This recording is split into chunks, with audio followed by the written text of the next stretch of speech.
And we are live. I am super late going live, but that's okay.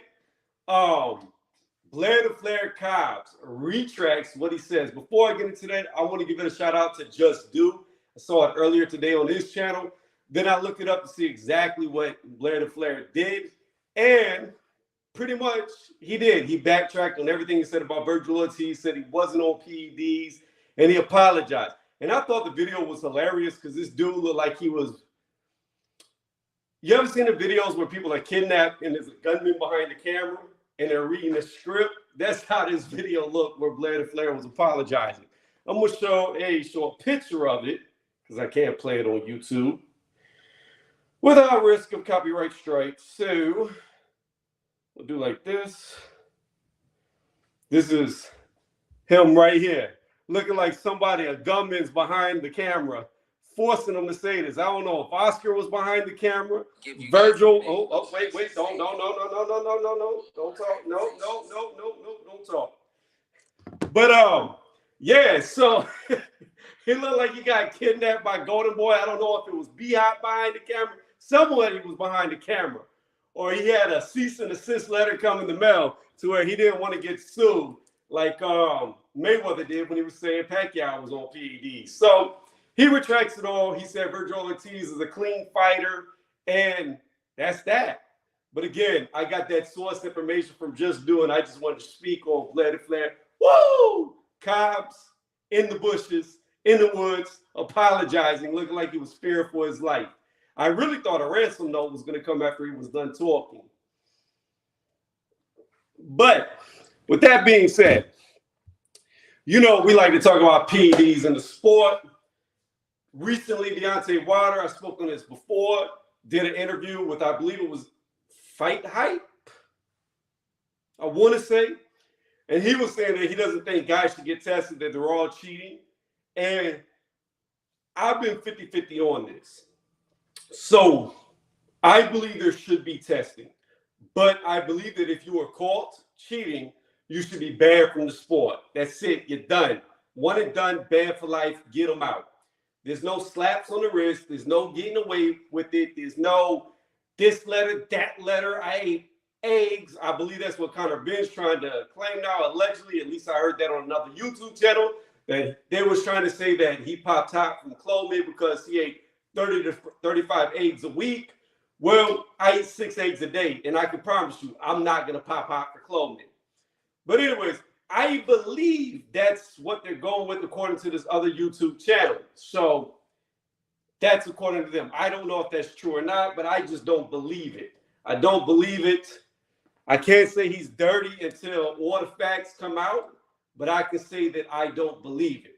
But again, I don't like the fact that you can have these prestige marquee fighters get popped and then they get a slap on the wrist. Canelo, he gets 6 months out the ring for clenbuterol. However, he normally waits 6 months in between fights. So did he really get suspended? No, that was his normal break time.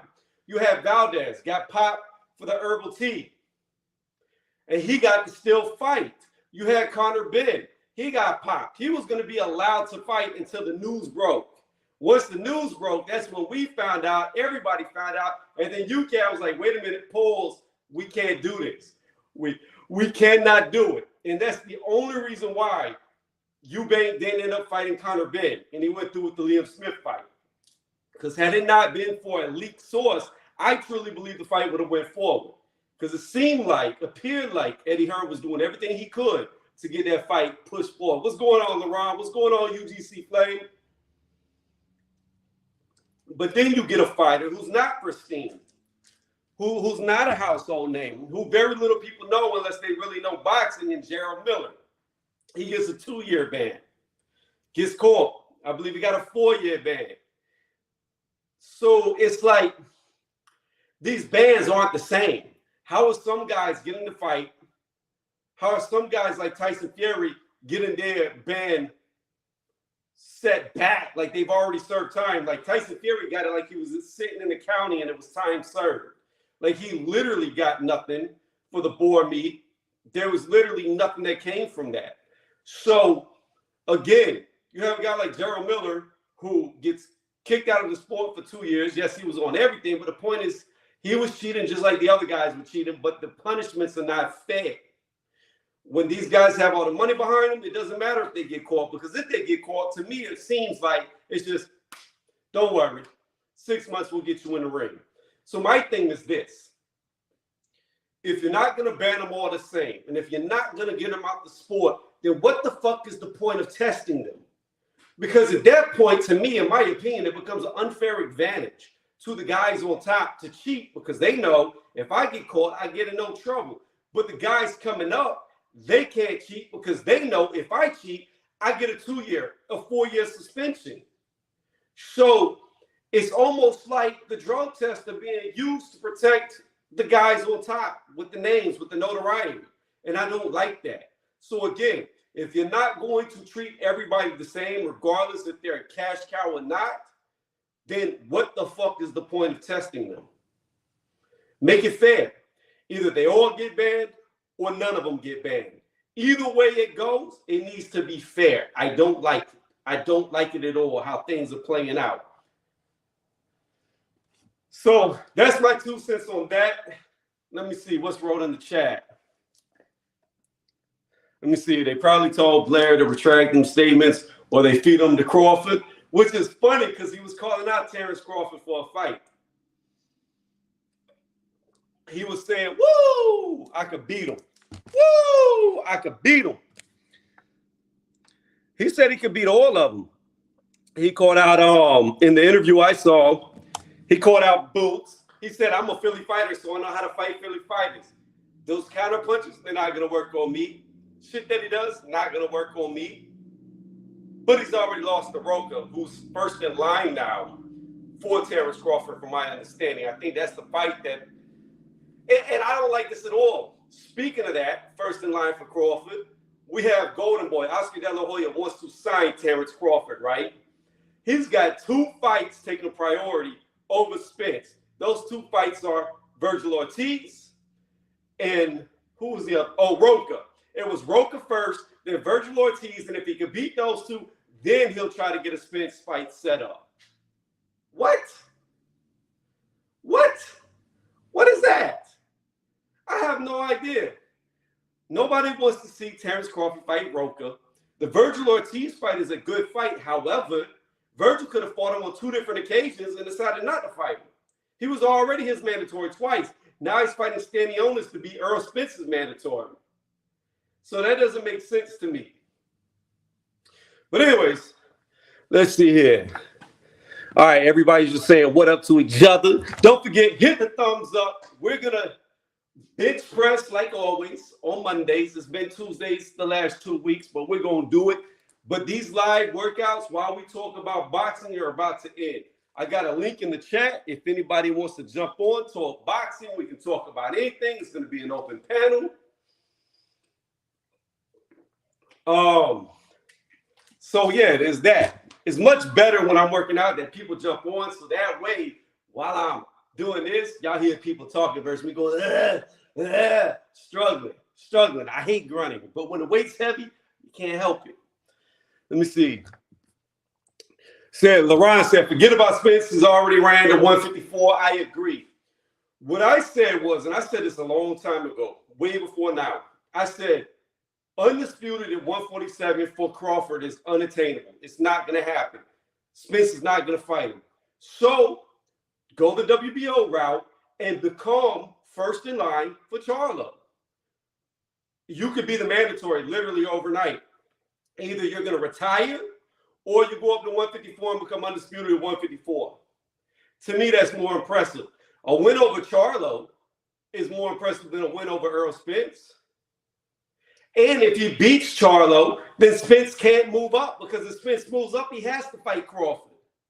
So that's the way he could have circumvented this whole problem. Instead of wasting all this time, all of last year, while Charlo was over there saying that he would fight Bud on Twitter, he should have just went up. You're either going to win or you're not. Dare to be great.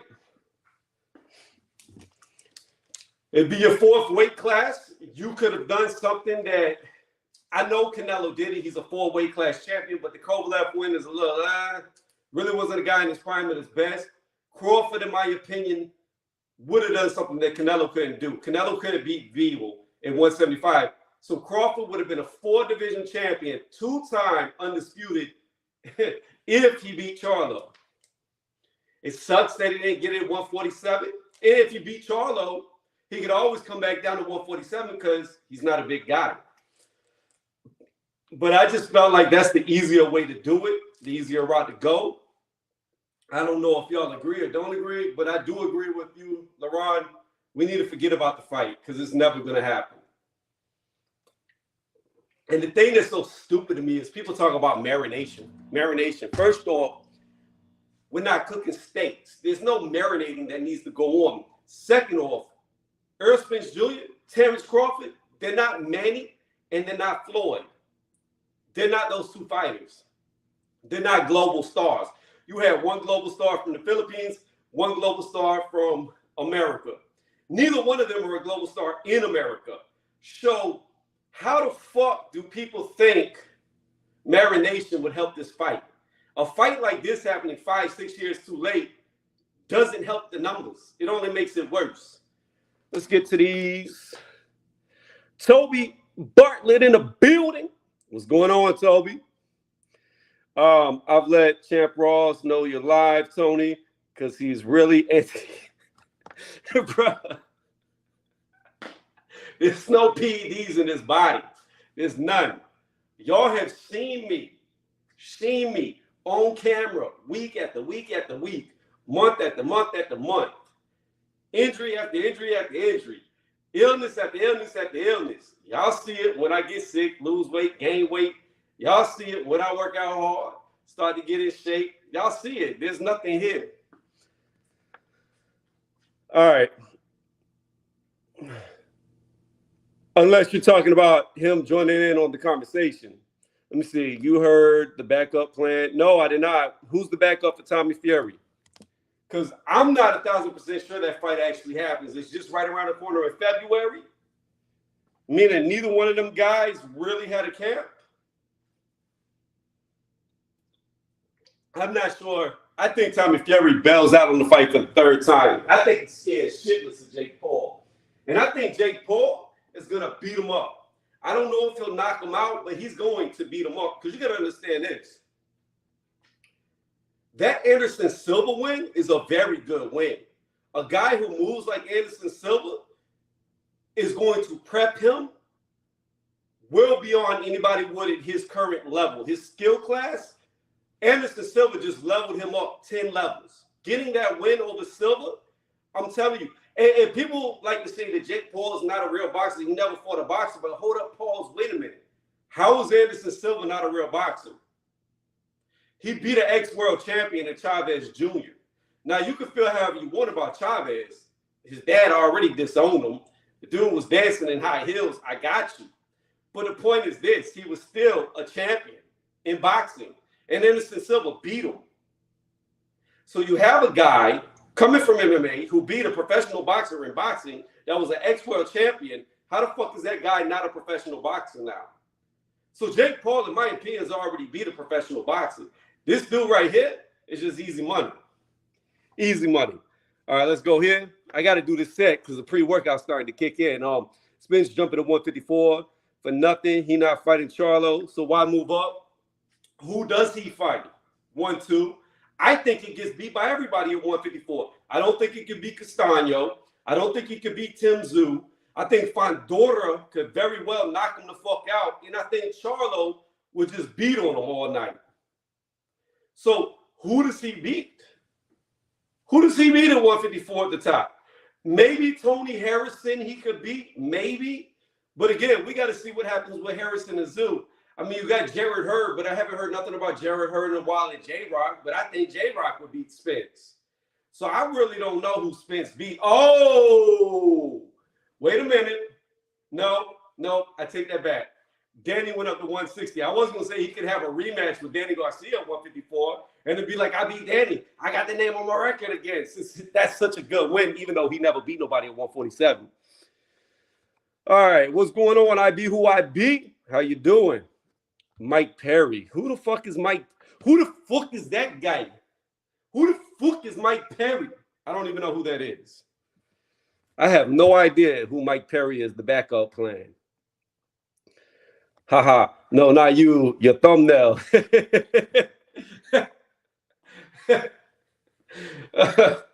Oh, shit. All right. We're going to hit this warm up. Hopefully somebody will hop on the panel and we can conversate back and forth. Let me drop the link again in case people can't see it.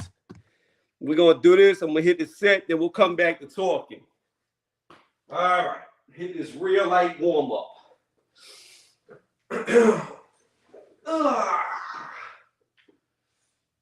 Oh, I should have stretched.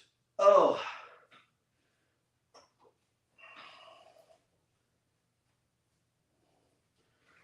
we can talk about Joe Joyce. Yeah, we're going to talk about Joe Joyce. We're going to jump over to the heavyweight division because it's better than what's going on at welterweight right now. I am not impressed with welterweight at the moment. The best two refuse to fight.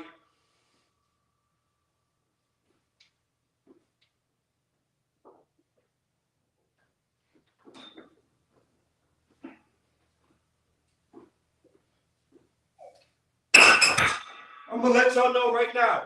I'm going to say it right now for everybody here. This week, I don't know what day, but this week I am dropping a video about Terrence Crawford. How Terrence Crawford, without a doubt, definitive proof, he ducked Errol Spence Jr. I know a lot of y'all love Crawford, but you got to check out the video. I connect all the dots. I make all the links, and I can show y'all, and I'm no Spence fan, but I can show y'all why it's Terrence Crawford's fault. So that video is going to be coming this week. It's taking a little longer than normal because I'm having to edit it, do pictures and stuff like that I normally don't do. We're going to go into it. We're going to go in depth. We're going to go down the rabbit hole. We're going to go with these theories. But by the end of the video, I will prove that Errol Spence Jr. is currently being ducked by Terrence Crawford. But you got to check out the video before you try to argue with me, agree with me, or disagree with me. You have to check out the video. It will be coming sometime this week. Not sure what day.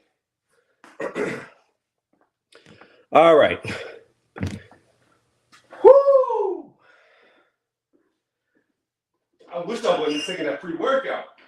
My heart racing. 1,000,000 miles per hour. Holy shit. Joe Joyce. I'm the juggernaut bitch, Joe Joyce. Supposedly, he's got a fight coming up, I want to say April 15th. I saw it right before I went live. I believe it was April 15th, and his opponent has not yet been named. Who would y'all like to see Joe Joyce fight? I think Joe Joyce very well could be the best guy out there outside of Tyson Fury. I don't think Anthony Joshua can beat him. I don't know if Deontay Wilder can beat him. And the reason why is this. Anthony Joshua, to me, has a lot of power. But with him losing all his weight, I don't see the same type of power. So I think Joe Joyce could walk through his shots and break them down. Deontay Wilder. Joe Joyce has no defense. His chin is his defense. And it's going to come down to what's stronger, Joe Joyce's chin or Deontay Wilder's fist? Because he's going to get hit because he doesn't get off the line. So if Joe Joyce can take the damage, he annihilates Deontay Wilder. He'll beat him up super bad. So you have Deontay Wilder. I think Joe Joyce, contingent on if he can take the punch, the shot, could beat Deontay Wilder.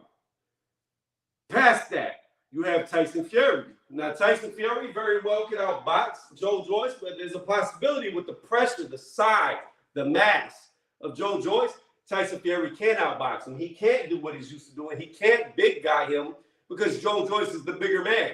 At 6'6", 270 pounds, he's the much bigger man than the 6'9", 260-ish Tyson Fury. Say around 260-ish because his weight fluctuates a lot.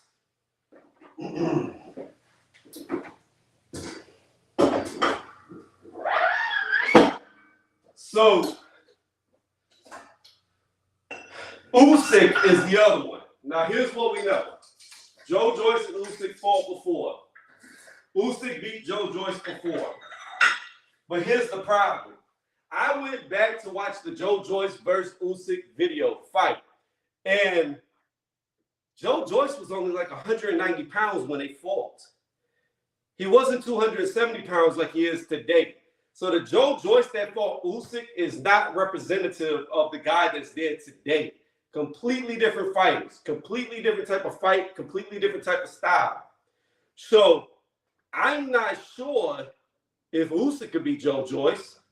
I'm not even sure that fight happens because I know Usyk's about to get his ass whooped by Tyson Fury. That's what I know. All right. Here, not going to be on his bully style. He can't. Tony, that Crawford video will get debunked and demonetized within 24 hours. Easy work. Yo, Black, I promise you, the video that I am going to drop, I want you to try. I want you to try to debunk it. You go get all the biggest. There's a new YouTube channel that I seen recently pop up. I've never listened to him, but his name is like Terrence Crawford something.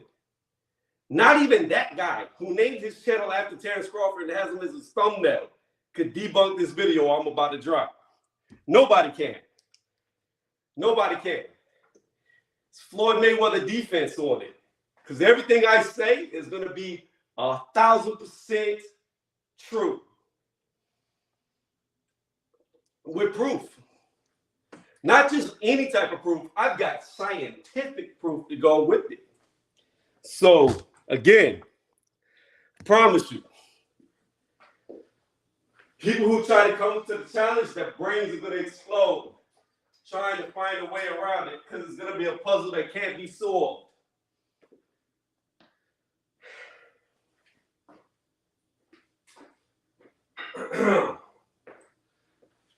Oh.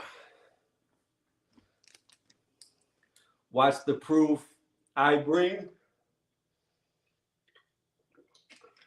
I'm telling you, you have no idea, Black. You have no idea what I'm coming with. And I'm not even a Spence fan. I don't, like, Spence is not on my pound for pound. I don't think he belongs on the pound for pound. Nowhere close to it.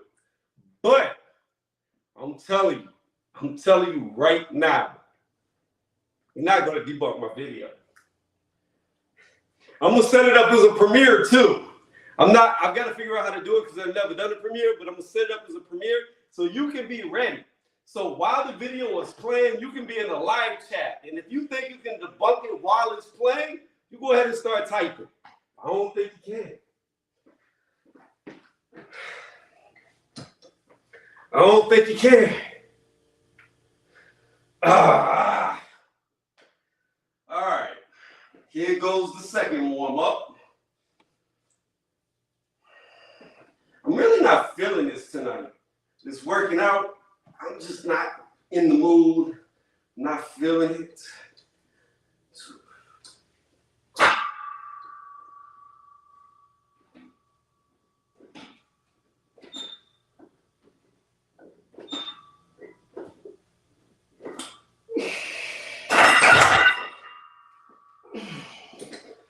Let me see. Well, good luck. It better be good. I'm telling you, it's going to be a YouTube classic. That's how good it's going to be. That dude, Remy's Corner is going to have to do he's going to put up a breakdown analysis of it. It's going to be so good. Let me make sure I got the right amount of weight when I load this shit up. You would think I'd remember from the last 2 weeks, but I was feeling Archer Betterbeef. Archer Betterbeef made a joke. He said, "Why do boxers drive so fast?" Nobody knew. He said, "Because if we don't, we'll forget where we're going." My memory bad. All right.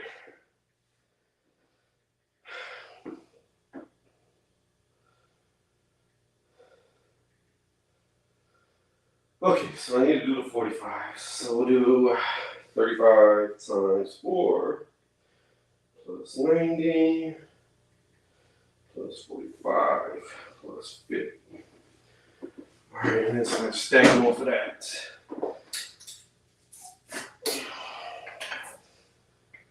All right, here we go. Back to 345. Back to 345.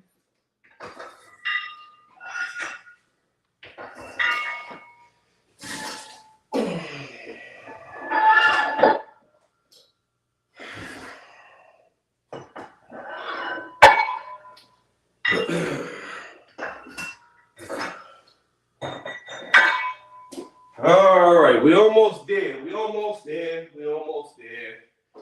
We're almost there. We're almost there.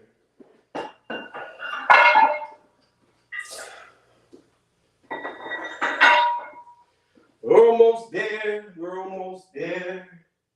We're almost there. All right. Where did I put my phone? I don't know. I just had it. I don't see it. No, I never got on Tiger and Bunny. Bro, I'm gonna tell you this right now. The Last of Us, I think I'm out. I tapped out. I didn't make it through the last episode, my dude.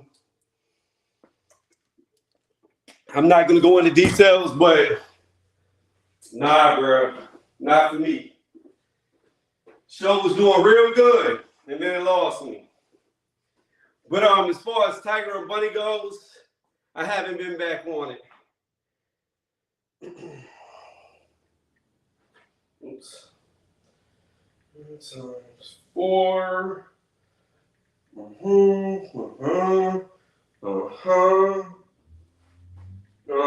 Okay.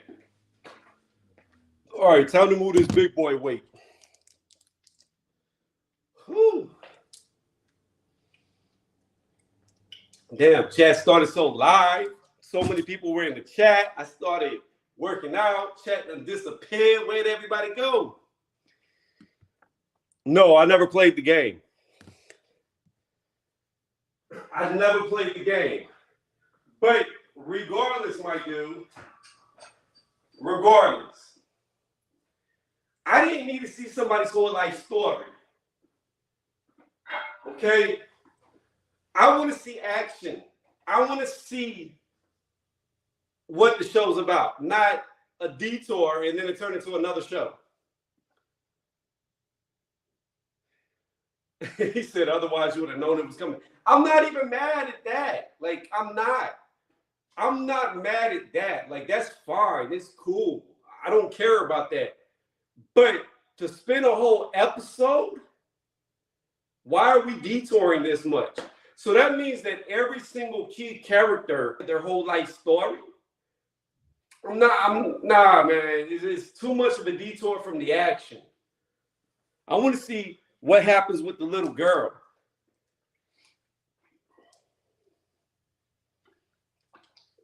That's what I want to see. All right, here we go.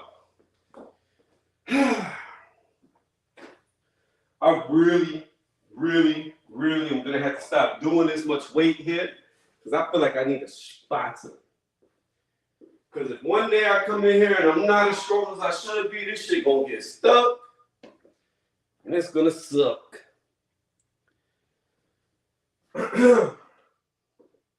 All right.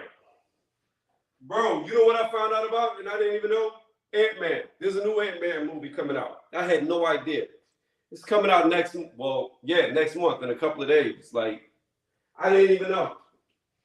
I randomly seen it on YouTube.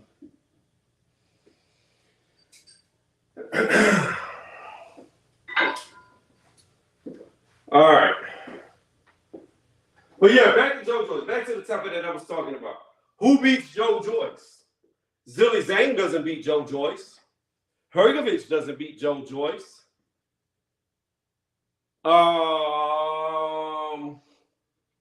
AJ doesn't beat him. Fury possibly could. Usyk doesn't beat him at this point in time. Wilder possibly could.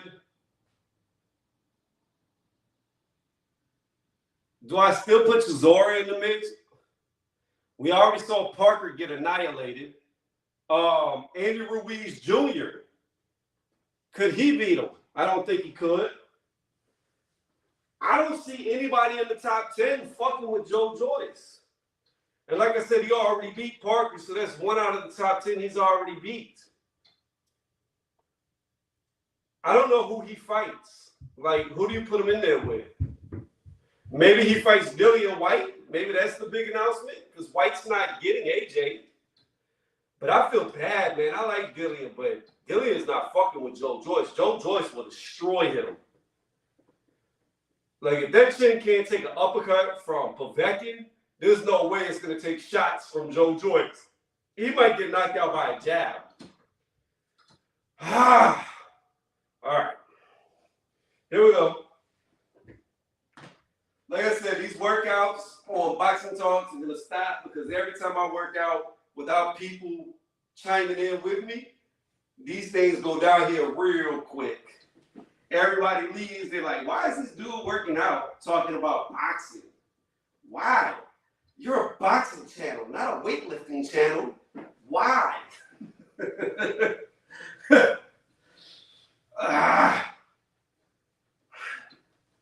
2, 3.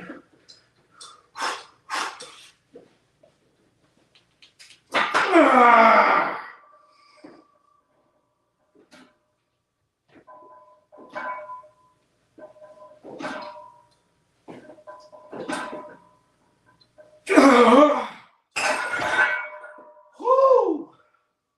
Touchdown. That's it. Oh my gosh. Why is Ruiz stock falling? He's about to fight Deontay Wilder. Maybe. Unless Ngannou fights Deontay Wilder.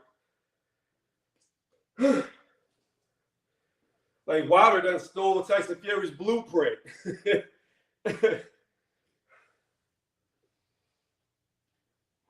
Who wins that fight? I don't know. That's an interesting fight. For instance, Ngannou versus Deontay Wilder. That's a really interesting fight. I have no idea who comes out on top.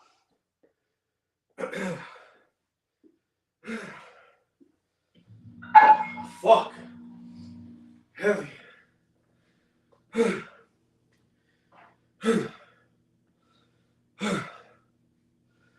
Oh my gosh.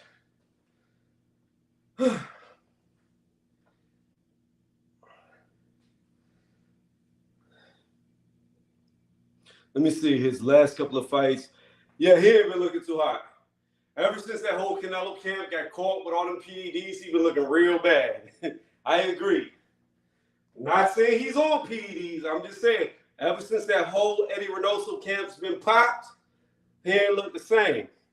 Went to Joe Guzman, or same person that's got Ryan Garcia, he ain't looked as good. And I see Ryan still hasn't signed the contract to fight Tank. That's crazy. Like, Oscar De La Hoya and Ryan Garcia posed with the contract like Ryan was graduating from college, like it was his diploma. Like, and they still haven't signed it. That's crazy.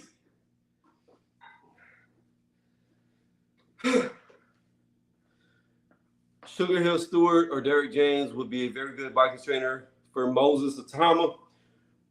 Look, I just watched this brother get destroyed by McDermott, and I highly doubt Moses is going to be any better.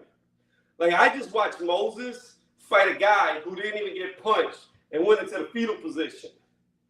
Like, that's the first time in my life I've ever seen a boxing match where another boxer goes into the fetal position. Paid to lose all the way. What the fuck? Who's his current trainer? I don't know who Moses' current trainer is, but I don't know, man. I never saw his amateur fights to know how good or bad he is. The guy that he was fighting literally took a dive, so I don't have a measuring stick. Like I said, never seen one amateur fight and watched him fight a guy that took a dive because the punches never hit. He hit his glove, he backed up, hit his glove again, he goes in the fetal position. So I can't really gauge him. I just think when you say that you're going to break Mike Tyson's record of being a 20-year-old heavyweight champion, good luck. Who's he going to be in the next 2 years? Is he going to be Tyson Fury? Is it going to be Usyk? You know what I mean? Like, you got your work cut out for you. Not to like shit on the fighter because, like I said, I don't know anything about him. I just know his last opponent did not help him. You cannot put him in there with guys who are paid to lose because that's not going to give him the experience he needs if he's trying to fight for a world title within 2 years. You got to put him in there with a live dog. What's going on, Trouble Laker? Man, long time. I haven't seen you in forever, Trouble. What have you been up to? It's been years. Years. Not years. Probably months. All right. Here we go again. Who this shit heavy? Who this shit heavy? I promise y'all, very soon I will not be working out and talking boxing at the same time. My boxing lives will probably be cut down to just the weekends. And I just drop videos like I normally do throughout the week. But I think I'm going to start just doing boxing so I can sit there, dedicate the live to the actual boxing and actually think about the topics. Because me, I'm very spur of the moment. Like there's no like script, there's no set out thought process when I go live. I just fucking go live. And I put up a picture that's helped by a regulator sometimes. If they look fancy, regulator probably did it. All right, here we go again. Here we go. What'll I get for again? I don't know. That shit got heavy fast. Go to sleep. All right, it must be 9 o'clock. All right, here we go.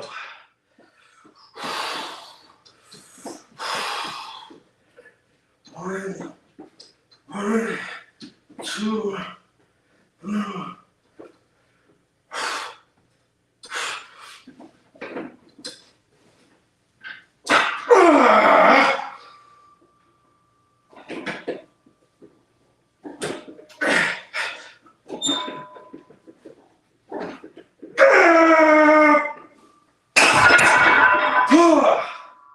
holy shit.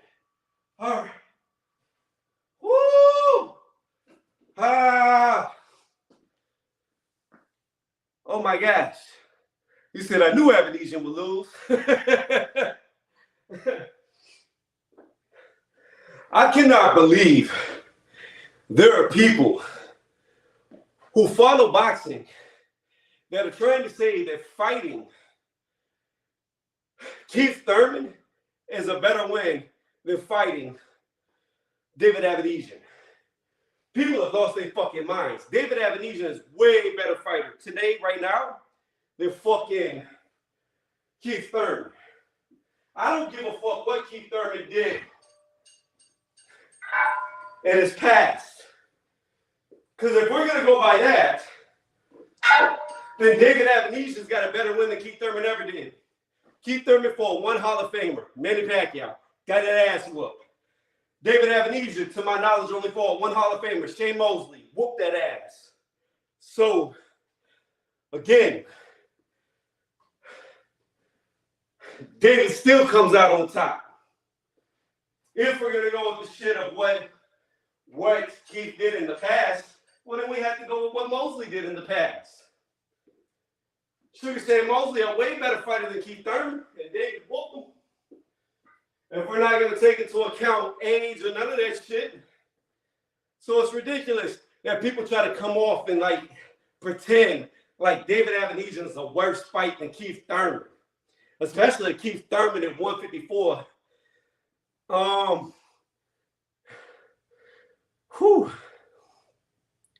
Let me see.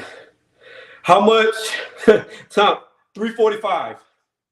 We've got 2 sets of 4 with 345. We're about to do 1 more set of 4 with 345. And then next week, we're going to hop it up to 355. But I got to be very careful pushing myself because I don't have a spotter. So again, we're doing 345 at the moment. I already completed 2 sets of 4. About to do the 3rd set of 4 with 345. It's light work. Lightweight, baby. Lightweight, baby. I got to start working on my cardio, though. I'm going to look like a killer and get tired within 5 seconds. Does me no good. I just want to get my weight up a little bit heavier. A little bit heavier. Just got to get a little bit heavier before I start hitting the cardio hard. Spence and Crawford will happen when they both look like Morgan Freeman. Oh, shit. Gosh damn. They said they're going to be 90 years old fighting. Gosh damn. I don't think they'll ever fight. I'm being honest. I don't think they're ever going to fight. Because Terrence Crawford, he ain't got too many fights left. The only way, and look, I said this, and now I see Beeble wanting to fight Beterbiev, which is all bullshit, because in my opinion, Beeble's been scared of Beterbiev this whole time. The only way Spence is going to fight Crawford is when he starts seeing slippage. We just saw slippage on Archer Beterbiev against Anthony Yard. Now they talking about Beeble could beat him, finally. But when he was decimating everybody, walking through everybody, where was Beeble? Fighting Zerto? Fighting Canelo? Who the fuck cares? Now that he's 38 years old, doesn't look the same, now they're going to fight him. If they even fight him. And the same thing goes for Terrence Crawford and Spence. They're just waiting for him to get old. He's like 35, 36 years old. They just waiting. Eventually, he's going to slow down, and then we're going to fight him, and we're going to beat him at the twilight of his career and get all the fame and notoriety off of it, even though he's not the same fighter. That's all they do. You got size. No, Iceman, I don't have size. I'm not heavy enough. No. I disagree. We're not big enough yet. We got to get to about 235 before we start leaning out. 235, and then I'll lean out to about 215, 210, and be ripped. But I got to get to about 235 to be able to take it off. I need to be about 20 pounds, 25 pounds heavier than where I want to be.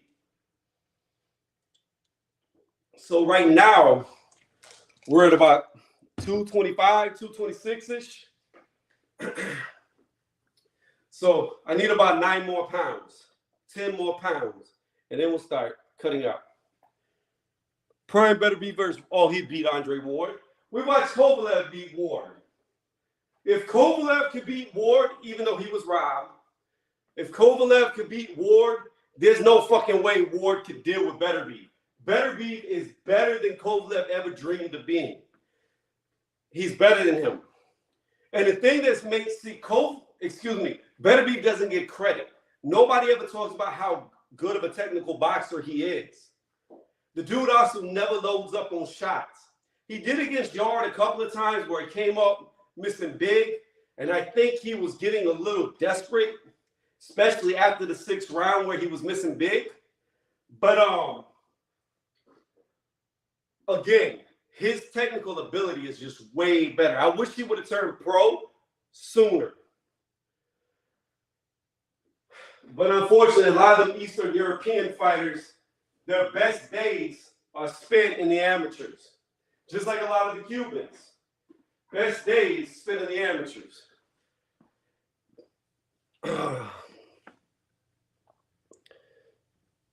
Bivol and Beterbiev is the reason why I think Adonis Stevenson, because when Ward was there, they really weren't up there yet. They were still on the come up. Adonis Stevenson was the other reigning champion at that time. So Ward would have had to fight Stevenson. And just like Kovalev, they didn't want to fight him. So he retired. You think Beeble beats everybody? I'm gonna be honest with you. I don't think Beeble beats everybody. I really, truly, how it's looking to me is gonna go is, I think Beeble's not gonna fight Better Beef. I think that's already off the table. He's gonna try to fight some tune-up and then fight Canelo at 168, and that'll be his year for this. And I think Better Beef is gonna end up fighting Callum Smith, and I think Callum Smith is gonna end up knocking out Better Beef, and then then Callum Smith will beat Beeble. I think that's how it's gonna play out, to be honest with you. Because I don't think Beeble can beat Callum Smith at 175. Don't you wish to be the world's most handsome? What do you mean by that? The world's most handsome. Nah, I just wish to be me. I ain't got to be the number one. I ain't got to be the best. As long as I can get through the door of being handsome, that's all that matters. It's just like, I ain't got to be rich, but as long as I can get in the rich neighborhood, that's all that matters. I can be the brokest person in the rich neighborhood, and I'm happy because I made it. Looks like Riapor versus Okoli is being negotiated. I think Okoli beats him. I think Okoli's too strong. And if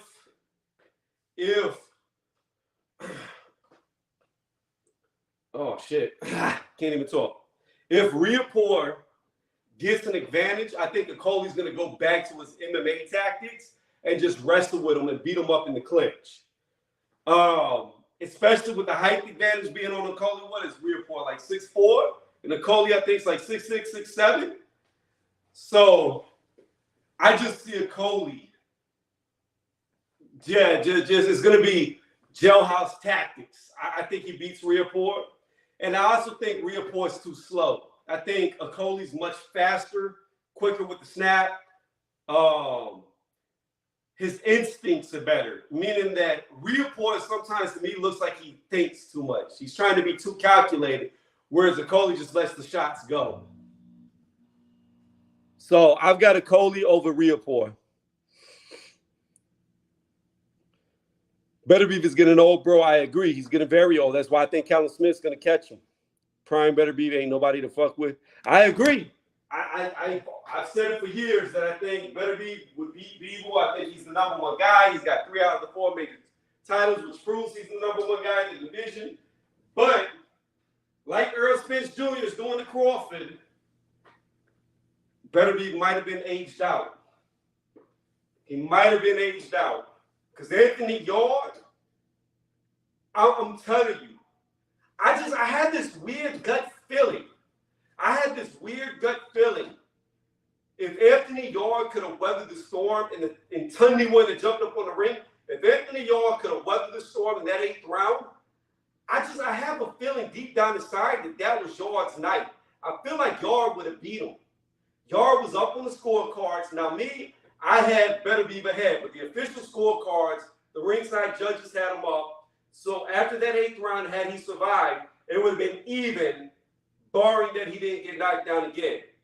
It would have been a draw going into the 9th round. Now, I've seen a couple of people talking about that Yard's gas tank didn't look that good, but I disagree. Better Beef's gas tank looked like it was depleting very quickly. He looked like he was getting tired to me.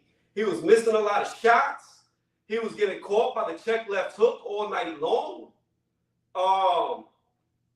The wear and tear on his face was much worse than Anthony Yard.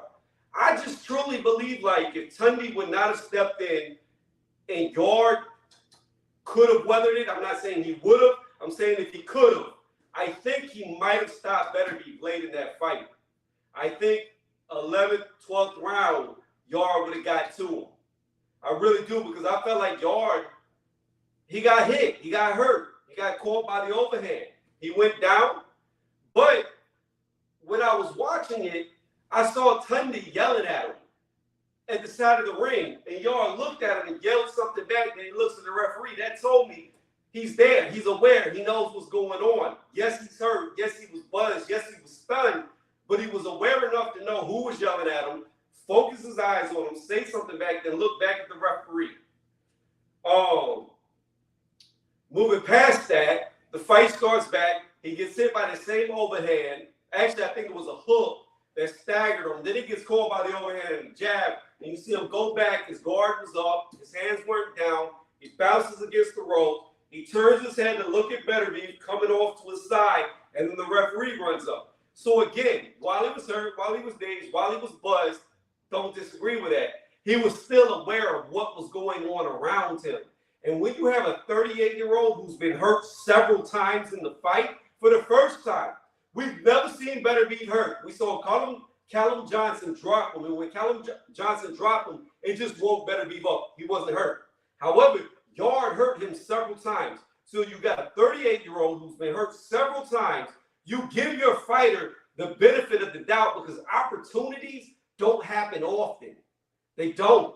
This was his second opportunity for a world title. 3 this time, not 1, but 3, to be unified. You don't fucking step in. Now, if Betterbeef would have jumped on him and started unloading combos on him and he just shelled up and couldn't defend himself, then yeah, call it off then. But off the singular shots, you don't throw in the fucking towel. Let me hit this set. I'll read the chat in 1 second. All right, we only go for 2 to 4 on this last one. We did 2 sets of 4 thus far.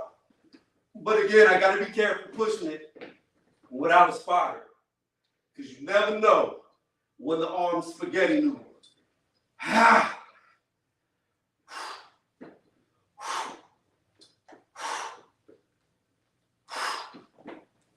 One.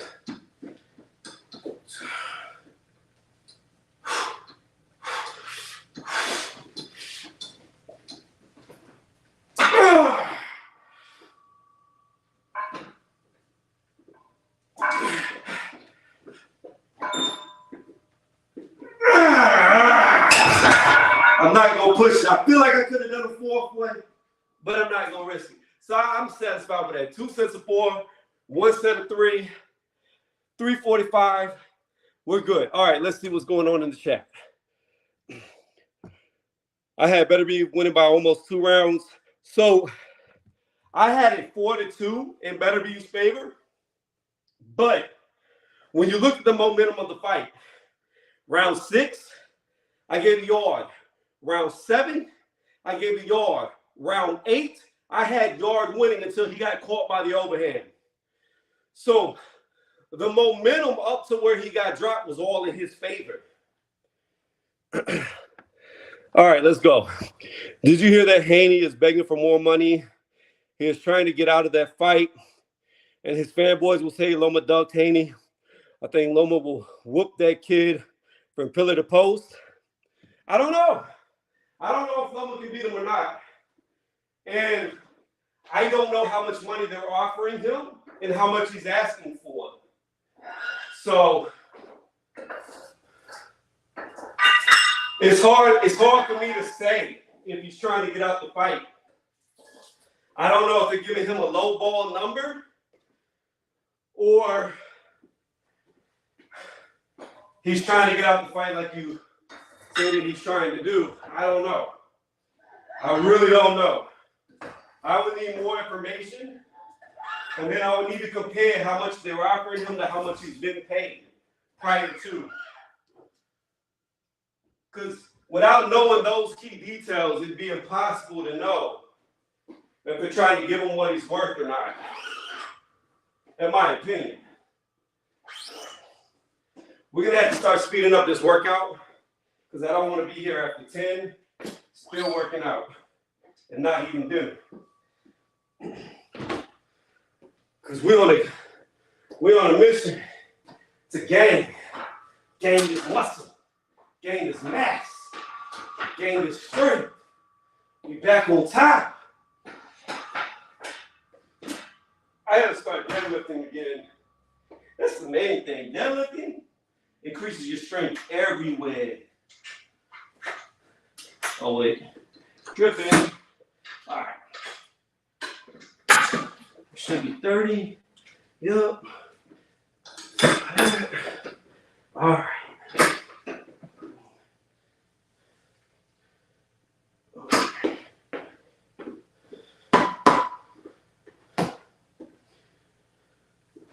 Okay.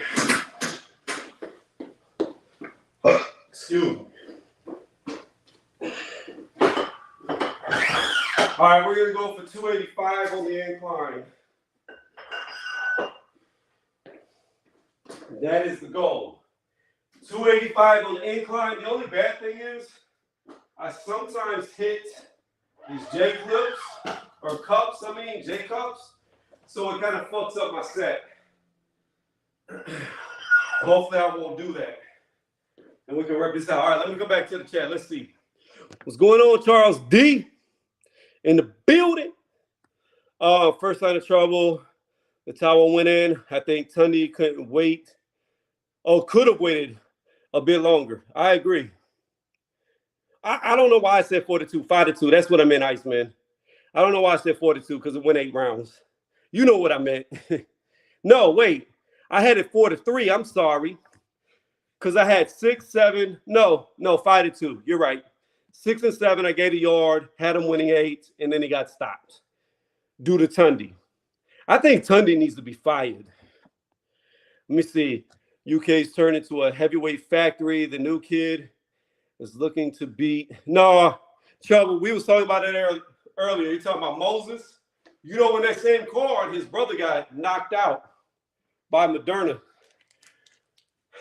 Moderna just said, "Look, man, I might have. What was it? In his last 8 fights, he had 6 losses and had been knocked out 3 times. He said, I might have 6 losses in my last 8, but I'm not losing today. The check bounced. They didn't pay me enough to take this dive. I'm whooping your ass." This is what Moderna said. Moderna said, look, y'all didn't pay me the whole thing. Y'all only gave me half my money. So now I got to beat his ass because you didn't give me the other half for me to fall on my ass. And he showed him, you got to pay me. That's not a real story. I'm just saying. But I don't know if Moses could do it. He's 18 years old. It's just too many guys at the heavyweight division that I don't think he'd be ready for in 2 years. But the good thing for him is this. The good thing is this. Deontay Wilder's old. Joe Joyce is old. Usyk is old. Fury wants to retire. And AJ, we don't know what state he's in. And Dillian White looks to be done. So maybe he can in 2 years get a world title. Maybe he can. Because those belts may be scattered out. The only real young people he's got to look out for at the moment is like Jermaine Franklin, Daniel Dubois, who I don't rate at all. I think he's got no chin, no heart. And Anderson, the real big baby. Like, really, outside of them, who's the other young people that he's got to worry about? Tony Yoka already got lost. Old Naki, he's done. Andy Ruiz Jr. is still there, but we don't know what's going to happen with him and Wilder. Joseph Parker, he didn't look bad in his last fight, actually. So Joseph Parker may still be there in the next 2 years, but he'll be old. He'll be in his mid-30s 2 years from now. So maybe there is an avenue for him, but they've got to put him in there with somebody who's not paid to take a dive. I know that. That shit that we watched cannot happen again, or they're going to stunt his growth. Why does this look wrong? It looks wrong, but it's right. That's weird. Underneath it, it didn't look right.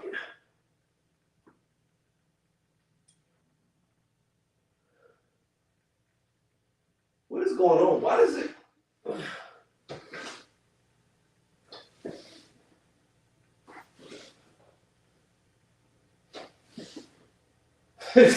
From behind, it looks weird.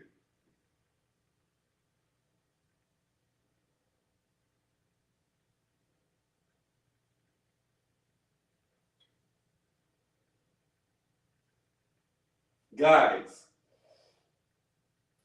from my angle, right, this hole looks one lower than this hole. But when I come up, they look the same. What is going on? This is the weirdest shit I've ever seen in my life.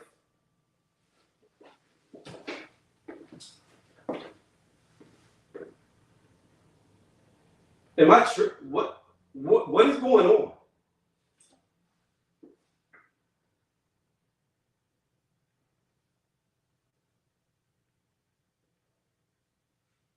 I don't know. I don't know. We good. I don't care. It's lightweight. It's right when I'm head on, but when I'm underneath, it looks off.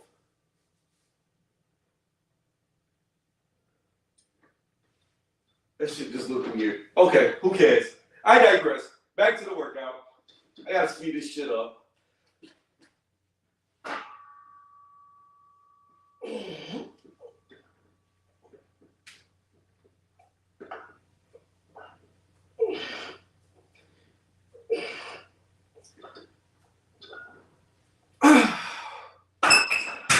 Okay.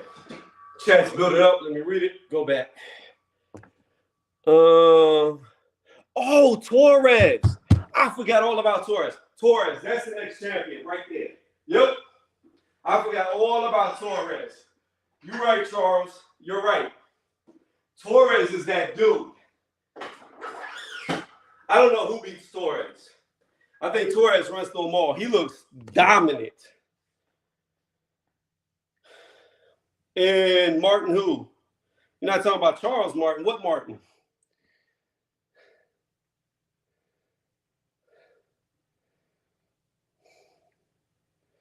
It does look like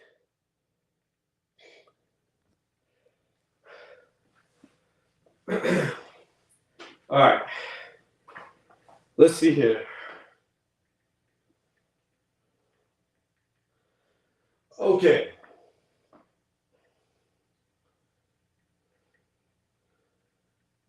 Okay, so we need to do it like this. 35 times 4 plus 90 plus 45 will put us at 275.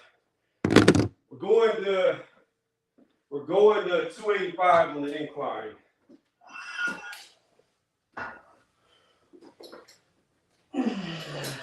So I need to put a 45.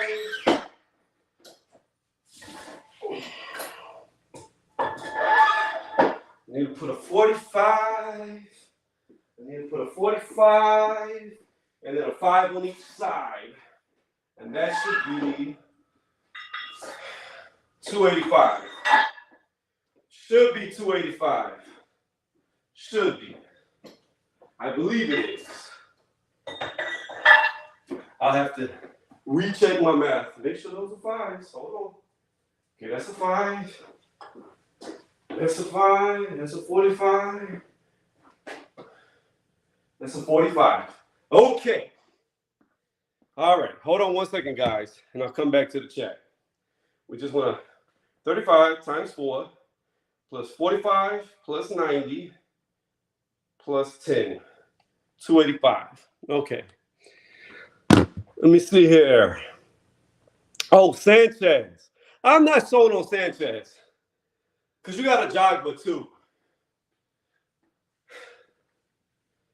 Bruh, that fight with a Jogba and Shaw, oh my gosh. That was the worst fight I've ever seen.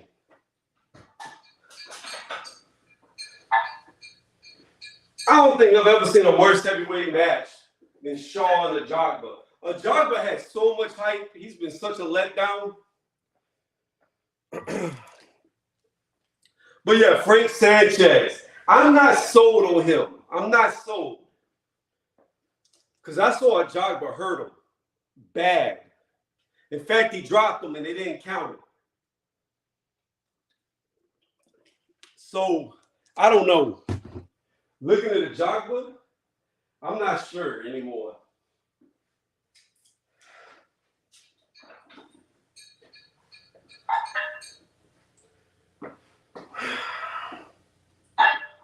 Whoo! Read the chat while I warm up. Get my wits about me. I also had that 6'7" Canadian. I don't know who that is. I saw a guy named Fletcher that was 6'7". I don't know what weight class he was, but he was trash. He was ass wherever they was fighting against Sharp. I think that was the worst fight I've ever seen. Sharp and Fletcher.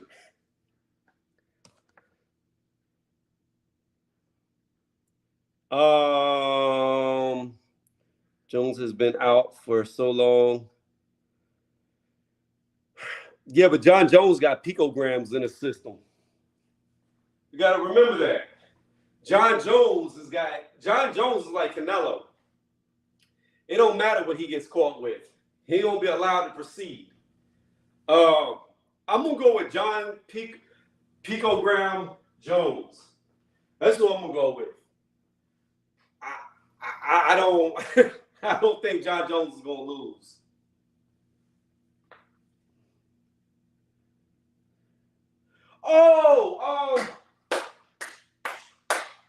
Fuck. I know who you're talking about. I can't think of his name. Does it start with an M? Start with an M. I know. I see him. I'm visualizing him. I see the guy in my vision. I just cannot think of his name. Oh, it's one of them off last names. I know who you're talking about. There's also that Turkish guy too, but I don't know how good he is. Ali something. All right. Here we go. 285 on the bench. Let's see if we can do it. If we can't, we move this shit up to bed. That shit will be sitting on this. Oh, wait, that's too damn high. Hold up. Gotta make sure I need this side higher.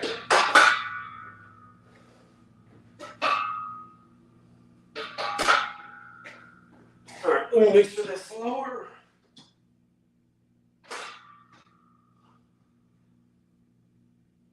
Okay, so I can just throw it forward if need be.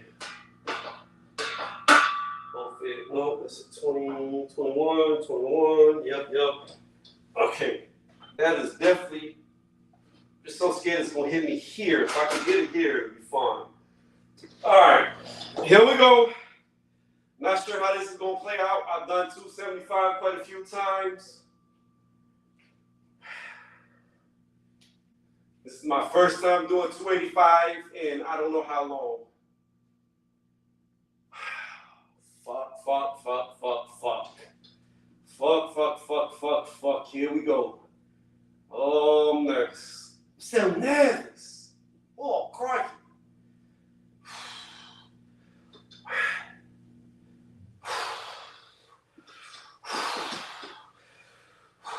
One, two.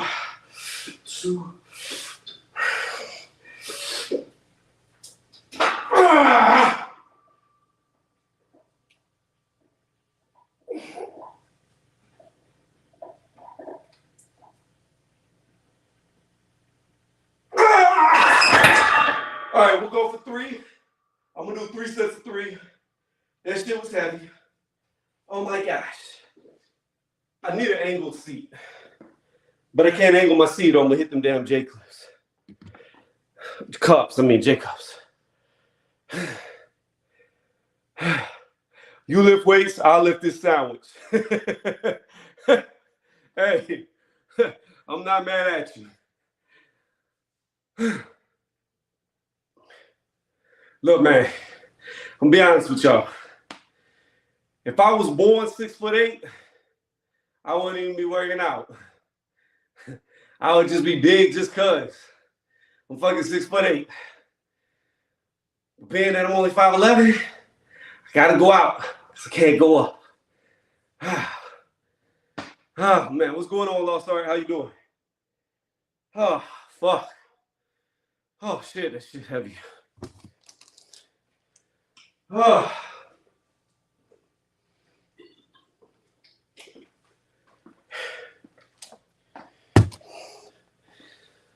I remember lifting weights like that CT Fletcher on. It's CJ Buster. Yeah, CT. CJ. Oh, fuck. I can't even talk. I'm so exhausted from that. This shit was heavy. That's the first thing I did. I be who I be. On San Andreas, I went straight there to the gym, started pumping, getting CJ buff. Had him running around in a white beater the whole time. And then, I don't know if you know this, but I was offended by the game because I spent all that time eating the burgers, working out to get in shape, look nice, right? So I'm over there, me and my wife be the swole CJ. There's this female at night that's on top of a building. I went up to talk to her because I was trying to bring her back to my house. Guess what? She was like, I don't like guys with muscles. So I killed her. I was offended. I did all that work. And you will tell me you don't like guys with muscles? Bro, San Andreas was that game. That was the best one for playing. Vice City had the best music.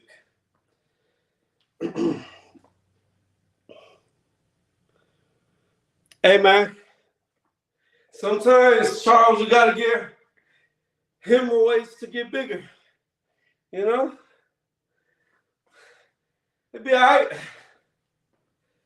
Can't shit for a couple of days. Blood everywhere. But it just gets bigger.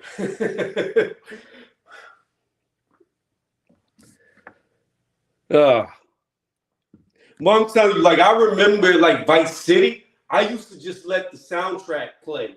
I used to be around my house just doing shit. Really, it was an apartment. But I used to be around just doing whatever, listening, just letting the soundtrack just roll. There's never been music better than Vice City. And San Andreas was great because it was the first time you could swim.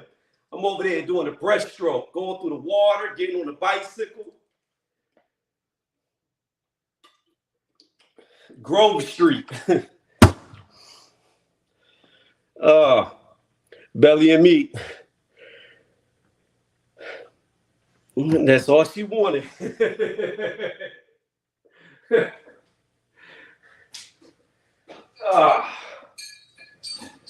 Fuck. Gosh damn. All right, we about to go again. We about to do it again. I'm telling you though. Once I get my next piece of gym equipment, right, this will be looking real nice. I think the next thing I'm gonna do is paint these walls though. I'm thinking teal. I like the color teal. We got to do that. But start boxing on here. Grove Streets is king. CJ busted. Back whenever you could pick up prostitutes on GTA, can't do that shit no more.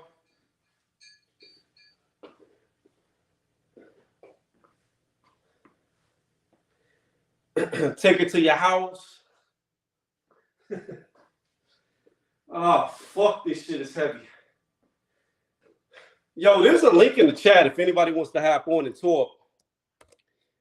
Wait, there's not a link in the chat. Where the fuck is the link? Invite, copy, paste, drop, hit it. All right, what time is it? 9:50. Gosh damn, I got to start speeding up. Definitely not going to be done by 10. Okay, here we go again. We're going for 3 reps, 285. If I get 2 reps, I'm still satisfied. If I get 1, I will be dissatisfied. But the goal is 3 reps. Okay.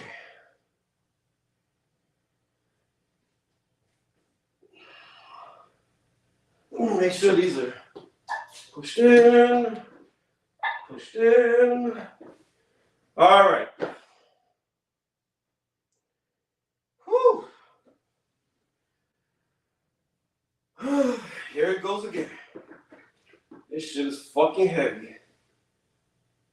I hate doing inclines in here. It comes so far forward versus it should be here. Instead, I'm bringing it here to avoid these. All right. All right, Trouble. I need you to go ahead and lift that sandwich because I'm about to lift this weight. Inspire me with your sandwich.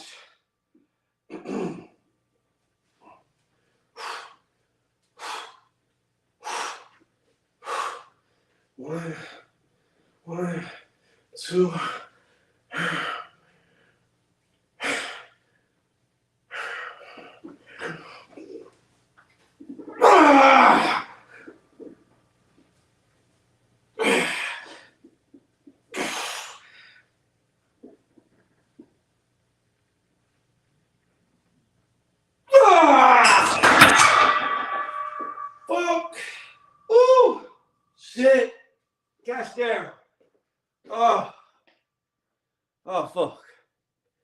Oh shit.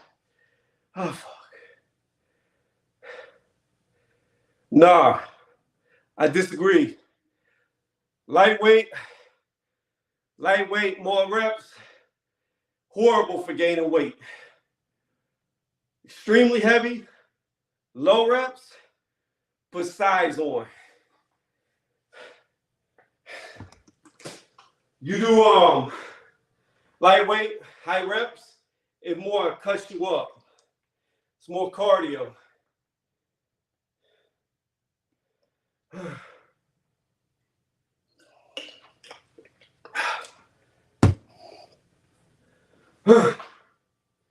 No, I still got one more, Charles. We're gonna do one more set of 3, and then I'll be done with the incline. The goal is 3 sets of 4. Everything heavy to the max for power movements. We got AJ in the building. Snuck in the back. What's cracking? What's going on? What's that on your arm? What you mean?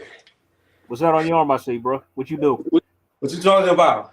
What you do, bro? You get tatted? What's on? So, you ain't got a tattoo? Oh shit!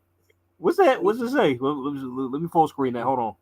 Hold on. Let me full screen. Yeah, go full screen. Let me see that. What you got? So, we got a barn.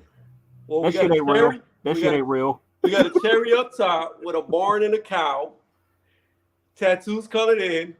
This is a thing that my daughter loves called Rainbow Friends. So she drew blue. Okay. She drew purple. Nice. We got the Gucci Man ice cream cone. Nice. We got green from Rainbow Friends. We got a couple of hearts, a heart, 2 fish, and a smiley face. Tony, I gotta tell you, bro, you got a good heart, because if my daughter asked, like, honey, I love you to death, but you ain't drawing on daddy. I'm sorry. You can draw on the walls. You can draw on some piece of, well, not the walls, but you can draw on a piece of paper. But sorry, I can't do it. Can't do it. I'll buy you some ice cream. I'll get you some toys. But you can't draw on daddy, sweetie. I'm sorry. I let her draw. Like, she had me like sleeved up on both arms the other day. Oh shit. But anyway, I just want to tell you something from the bottom of my heart. Rashidi Ellis ain't shit. But go ahead, continue, elaborate. I'm waiting. No, I'm messing with you. I'm just having some fun. I mean, but he I felt he won that fight. He really did, man. I mean, he really got hard done by. I mean, going in, it was a concern. I said he has to be on his P's and Q's, because I saw the guy's record, and you can't take a guy like that lightly. A guy who's got with a 25-1 record with 24 KOs. I'm like, so Rashidi better be on his P's and Q's. Right, I agree. But you got to understand this too, though. He got tired, but in the last 3 years, he's only had 1 round. Yes. But he's been, and that's the slight. He's been very inactive, and honestly, this is just a theory of mine. I mean, you can disagree. I think that when he beat Alexis Rocha, Golden Boy purposely shelved him. No, I can believe that, because he left him.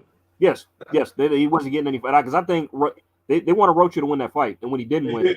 And when he lost, they're like, okay, this dude, nah, we ain't fucking with him no more.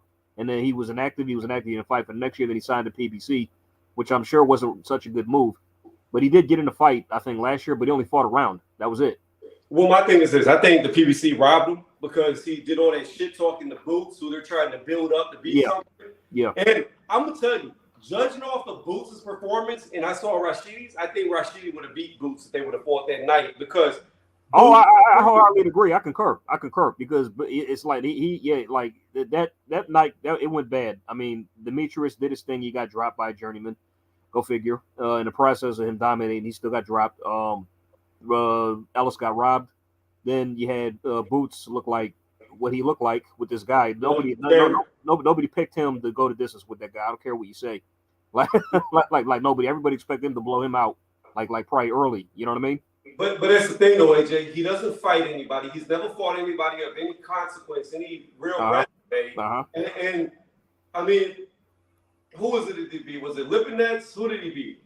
Yeah. Yeah, Lipinets. Yeah. Yeah, but he came up in weight, so I don't really. Yeah, he's a natural 140. He ain't no 147 Yeah, pounder. that's what I'm saying. I don't even really rate that. Then I look at it like this: Karen moved, and Boots proved that he cannot hit a moving target. Rashid Ellis, all the fuck he does is move. He doesn't stop moving. Yep. And I'm not sure that Boots has more power than the guy he was fighting in Villa. That's true. That's true. You got a point there. You got a point there. But it's going to be interesting now because, like, I don't know if there's going to be a rematch. Probably not. But now they're saying Villa versus Boots. Whatever. Yeah. I mean, we'll see. But, you know. You know what? Like this. I like Rashid Ellis. I said he was the number one welterweight, and it sucks that he got robbed. Yeah. Because I understand that he got dropped, but I'm sorry. You can't win 8 straight rounds and then lose a fight. Like because he easily won the first half. Yeah, then Villa started to come on in the latter half, but Boots still won probably round 7, 8. So he won 8 rounds clearly. But then like round 9, he really started to go to town on Rashid, and he was getting tired. He did. And like in the last round he dropped him twice, but that still wasn't for him enough to win the fight. In my opinion, it wasn't. Right, and the thing is if Rashidi wins 8 rounds and you give the last 4 rounds to Villa, because I thought he lost round 11, but let's just give him the last 4 rounds. Even with the 2 knockdowns, he still loses the fight on the scorecards. Yeah. So and that's the issue that I have. But I look at it like this: I would not mind seeing Villa fight Boots. I would rather see Rashidi get his, rematch. Yeah. Try to get his loss back, but if Boots ends up fighting him, I think that's a good fight too. Oh yeah, 100%. I like both matchups. I was saying that should have been made as the co-main anyway. You know what I mean? Yeah. So but the thing about everybody, he beats the shit out of Boots, and he's the next one in line.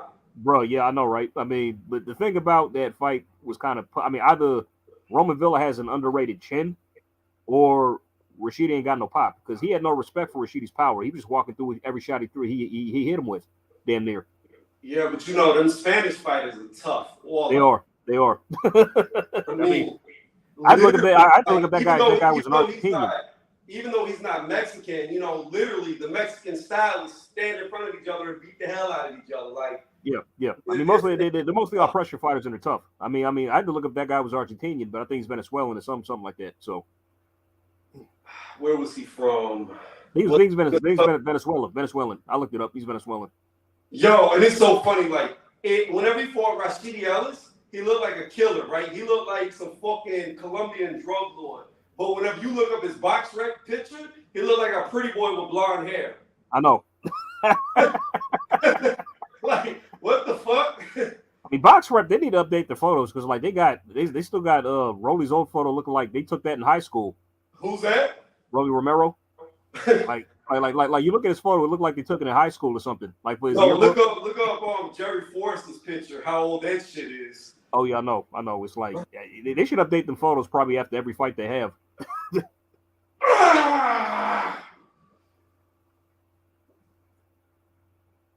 Pump it.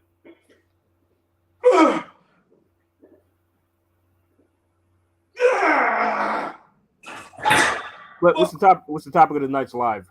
Woo! Blair being ordered to shut up by a cease and desist. Tell me they look like behind the camera. They had this dude in the woods. Oh, I'm sorry. He gets on my nerves so much. The shit he's been talking recently, it's like, what are you doing? I mean, like it's like this is an extreme case of clout chasing, or just to keep yourself relevant. Because like just the shit he's saying don't make no sense. Because like I saw him in a video on Twitter. He was talking down Alexis Roach's resume. I'm like, wait a minute, but he knocked you the fuck out. So what are you talking about? Yeah, I know. What reality does that make any kind of sense? But his defense to the loss is he took the fight with only 2 weeks' notice. Oh, okay, right.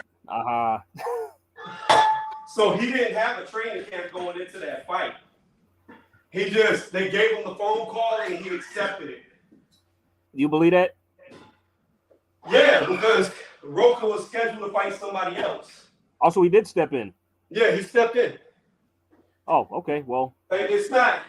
I mean, I'm not saying that means he would still beat Roker had he had a full training camp, but it is legit that he stepped in. Well, coulda, woulda, shoulda. If mom had a dick to be my uncle, so. Well, my thing is this: if you're a guy like Blair Cobbs, and you talk so much shit, you don't take a short notice fight. Yeah. All right. Well, do you honestly would you pick him to beat, like, let's say, any top 10 welterweight right now?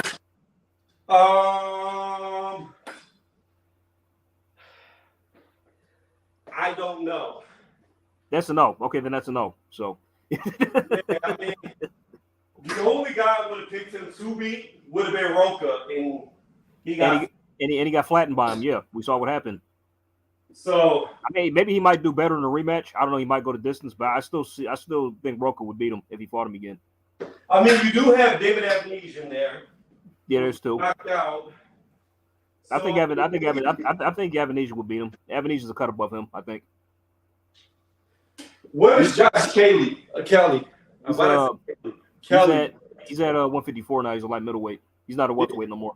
He went up? He went up, yeah. He just had a fight against Troy Williams. Schooled him. Gave him a boxing lesson like 2 months ago. I didn't know it was 154. Oh, yeah, it was 154, yeah. Oh, shit. Yep. That I did not know. I enjoy watching that. That was an old-fashioned schooling. I like that. I like Josh Kelly. I think he's good. I think he needs to get rid of his training, but, other than that, I think he has potential. Let's see. Let's go down the list here. Okay, so obviously I'm going to rule out Spencer Crawford. Blair doesn't beat them. He gets destroyed by the one, in my opinion. I think Boots will beat him. I don't know. Well, yeah. I don't know. Well, so let's go down the line. Let's do it like this. Okay. We got Errol Spence, Terrence Crawford. They're off the table, like you said. Yeah. Stanionis is next. No. Boots is number 3. In the top 10? Top 10, yeah, currently. Okay, so then what? Vergil's next?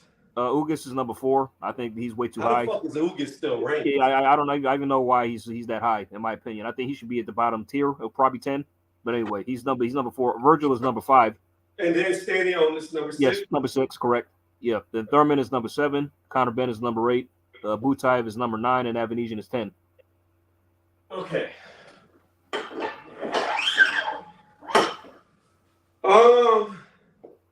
He might be able to beat Butaev. He might be able to beat Butaev out of the top 10? No, he's not. I thought he was a top 10 fighter. Yeah. He is in the WBO ranking. He's actually number 3 in the WBO. I just found this out yesterday. I don't know he was that high. I thought he was number 1 now after his last win. Let's see. Vergil should probably be taken off because he's not gonna. Virgil's number 1 for WBO. Keith is number 2, and Roach is number 3. Yeah, but I thought the fight that he just won was a eliminator or something. Eliminator for the title shot, mandatory. I don't even know. The guy he just place planted, right? That guy. Yeah, I'm pretty sure that was for the mandatory. So he's got to be number 1. Maybe it was. It'll probably be called pretty soon because obviously Vergil and Keith are tied up. So they're probably just going to skip to him and just maybe call that next anyway. Because he called out Crawford after the fight. So, and Crawford is, as we know, is he's mixing up with Golden Boy now, probably about to sign some kind of deal with them. So.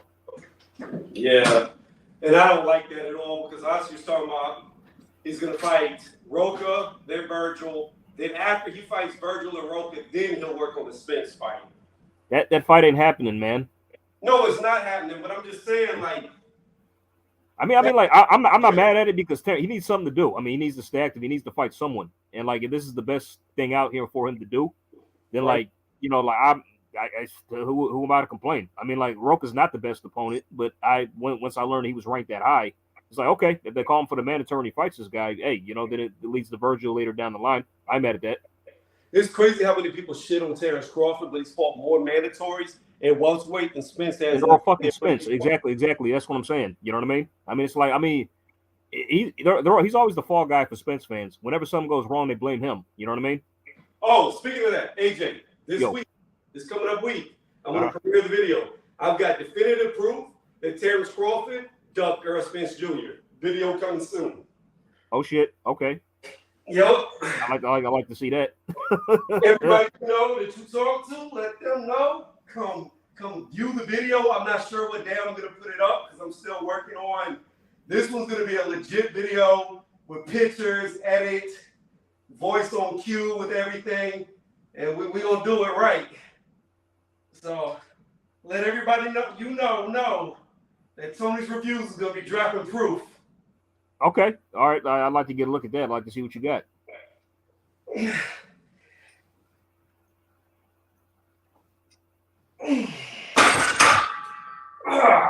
When was this anyway? Was this recently or just way back when the fight was a talking point? Or wait, what happened? Was this recently or was it way back when the fight was like first became a talking point? What my video was going to be about? I mean, was it more recent or? Yeah, it's more recent. Okay. I kind of have a feeling what it might be about, but okay, but I'll see. Yeah. Tell you, you're going to like the video. And I already had UGC Flame say he was going to try to debunk it. This shit, what I got, you cannot debunk. Okay. There is nobody that's going to be able to come along and debunk what my video is going to be. Not one person. When you dropping it tomorrow? You said? No, I said I don't know. I'm still sometime this week. Okay. No later than Saturday. Okay. Probably mid to late this week. But actually, like, okay, so knowing what you know now, like, I could wholeheartedly ask, like, just give me an honest answer. Like, who's more at fault for the fight not happening if you had to blame somebody? Well, I mean, I have to say Crawford, and then when you see the video, you'll understand why. Okay. Even with the video, it's on him. It's on him with the video. Okay. Before the video, I would have said Spence, but now that I got the video to prove everything lined up, I'm gonna take you down the rabbit hole. All right. I got to see this shit, man. I got to see it. I'm curious. Yeah, Trouble. He looked really bad against Karen. Extremely bad. Whoo. So now I can't stop thinking about that video, man. Now you got to drop that shit. Tell you. Spence, it's gonna make everybody mad. Even Spence fans are gonna get mad. Like, oh, get mad. Oh, is that right? Everybody. Oh shit. Whew. Oh shit.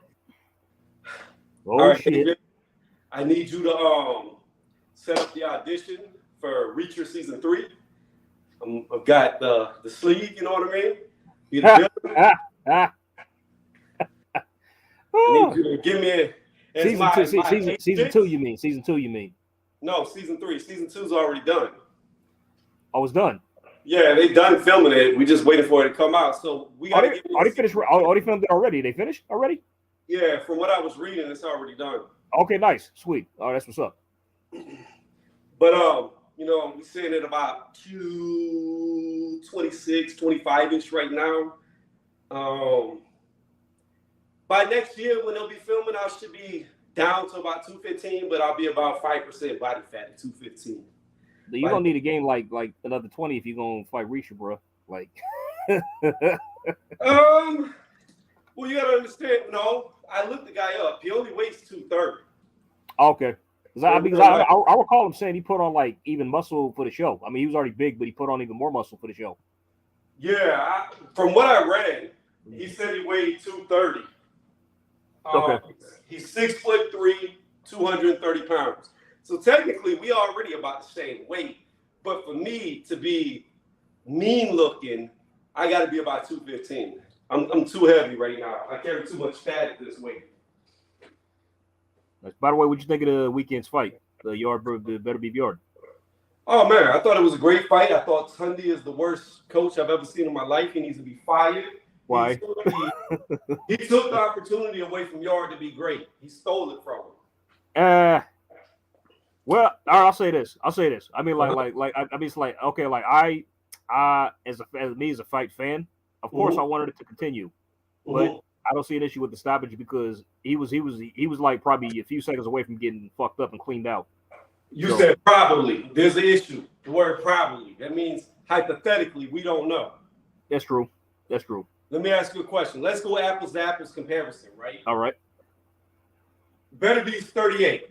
I'm going to bring up a fighter that was 40, okay? Mm-hmm. What would have happened if Rob McCracken would have thrown in the towel when AJ got hit by that uppercut by Klitschko? He went down, got up, and was getting beat from pillar to post. That's true. You're right. You're right. AJ would have never been a world champion. Never. You're right. There was a 38-year-old who, in my opinion, lost round 6, round 7, and he was losing round 8. It wasn't until Yard got caught by the overhand that the momentum shifted. But got countered, then he got dropped. Yeah. He was winning round 6, round 7, and halfway through round 8 till he got caught, right? Then you got to look at this. We saw something we've never seen before. Beterbie was hurt on more than one occasion. We've never seen him hurt. Yes. So now you have a guy who's 31 years old fighting a 38-year-old. He's been beaten on the last 2.5 rounds before he got caught, and he's hurt this 38-year-old on several occasions. Why would you call it off? Yeah. And then this is what I want you to look at, AJ. I really want you to do this because people are going to argue that they felt like Yard was done. He was out, right? I disagree because this is what I saw. And when you watch the replay, you're going to see it too, right? Okay. When Yard goes down and he gets up, he's walking to the corner, right? Uh-huh. Tundi is at the edge of the ring yelling at him something. He's yelling. Yard, people are like, oh, he was dazed. He was looking over the ropes. No, he wasn't. He walked to the ropes. He looked right down at Tundi, who was yelling at him. So he was aware who was yelling at him, made eye contact with Tundi. He yells something back at Tundi. Whenever he yells at Tundi, he looks at the referee, takes the commands, goes forward. Meanwhile, people in the UK told me this, that were there. They said when Yard walked back to the referee, right? Tundi was trying to get the towel from the guy that was with the bucket and the towel, and the guy refused to give Tundi the towel because they felt like he had more fight in it. So there was a corner dispute with Tundi and the guy holding the towel. That's why Tundi had to get up on the ring and wave his hand because they wouldn't hand him the towel. Then going past that, fight starts back, right? I believe Beterbie caught Yard with a hook. They kind of like knocked him off balance. He caught him with an overhand and then a jab. Okay. Right after he got caught by that jab, you see him stagger this way, right? His guard goes up immediately. He bounces against the ropes and he makes eye contact with Beterbie, who's coming towards him. Okay. That's when the referee steps in and waves it off. Yard immediately steps, like fully gets up, and he yells at the referee. The referee points at Tundi. Then he looks at Tundi like, what the fuck? So what I'm saying is he was aware of Tundi yelling at him, okay? He yells something back. He looks at the referee, takes the commands. The fight starts. When he gets staggered again, he's staring at Beterbie. The ref jumps in, calls it off. He looks at the ref immediately. There's no delay. Yells something at him. The ref points to his corner. He immediately follows the corner to Tundi. The finger to Tundi, who's in the corner. And then he yells something at Tundi immediately. The dude was still there. Wow. Okay. That I didn't know. I was watching it on mute. Me and Chan, we was doing a live watch along, me and Chan, and we had it on mute, so we couldn't hear what the hell anybody was saying anything. Well, no, especially in the corner, But if you're hearing like people from the UK actually told you this, it's like, wow, okay, shit. It's not just about hearing it, AJ. It's about before they told me about it the next day on Sunday, I saw it while it was happening because I caught it during my live. Like, I knew exactly what was going on before any replay was out. I saw it all. And I, too, was doing a live commentary at the same time for that fight, a live blow-by-blow. So I had no sound on as well. Interesting. But I'm telling you, if you watch it back right now, everything I just told you, keep that in your mind and then pay attention to what's going on. Okay, yeah, I'll watch it back then. In that case, I'll definitely watch it back.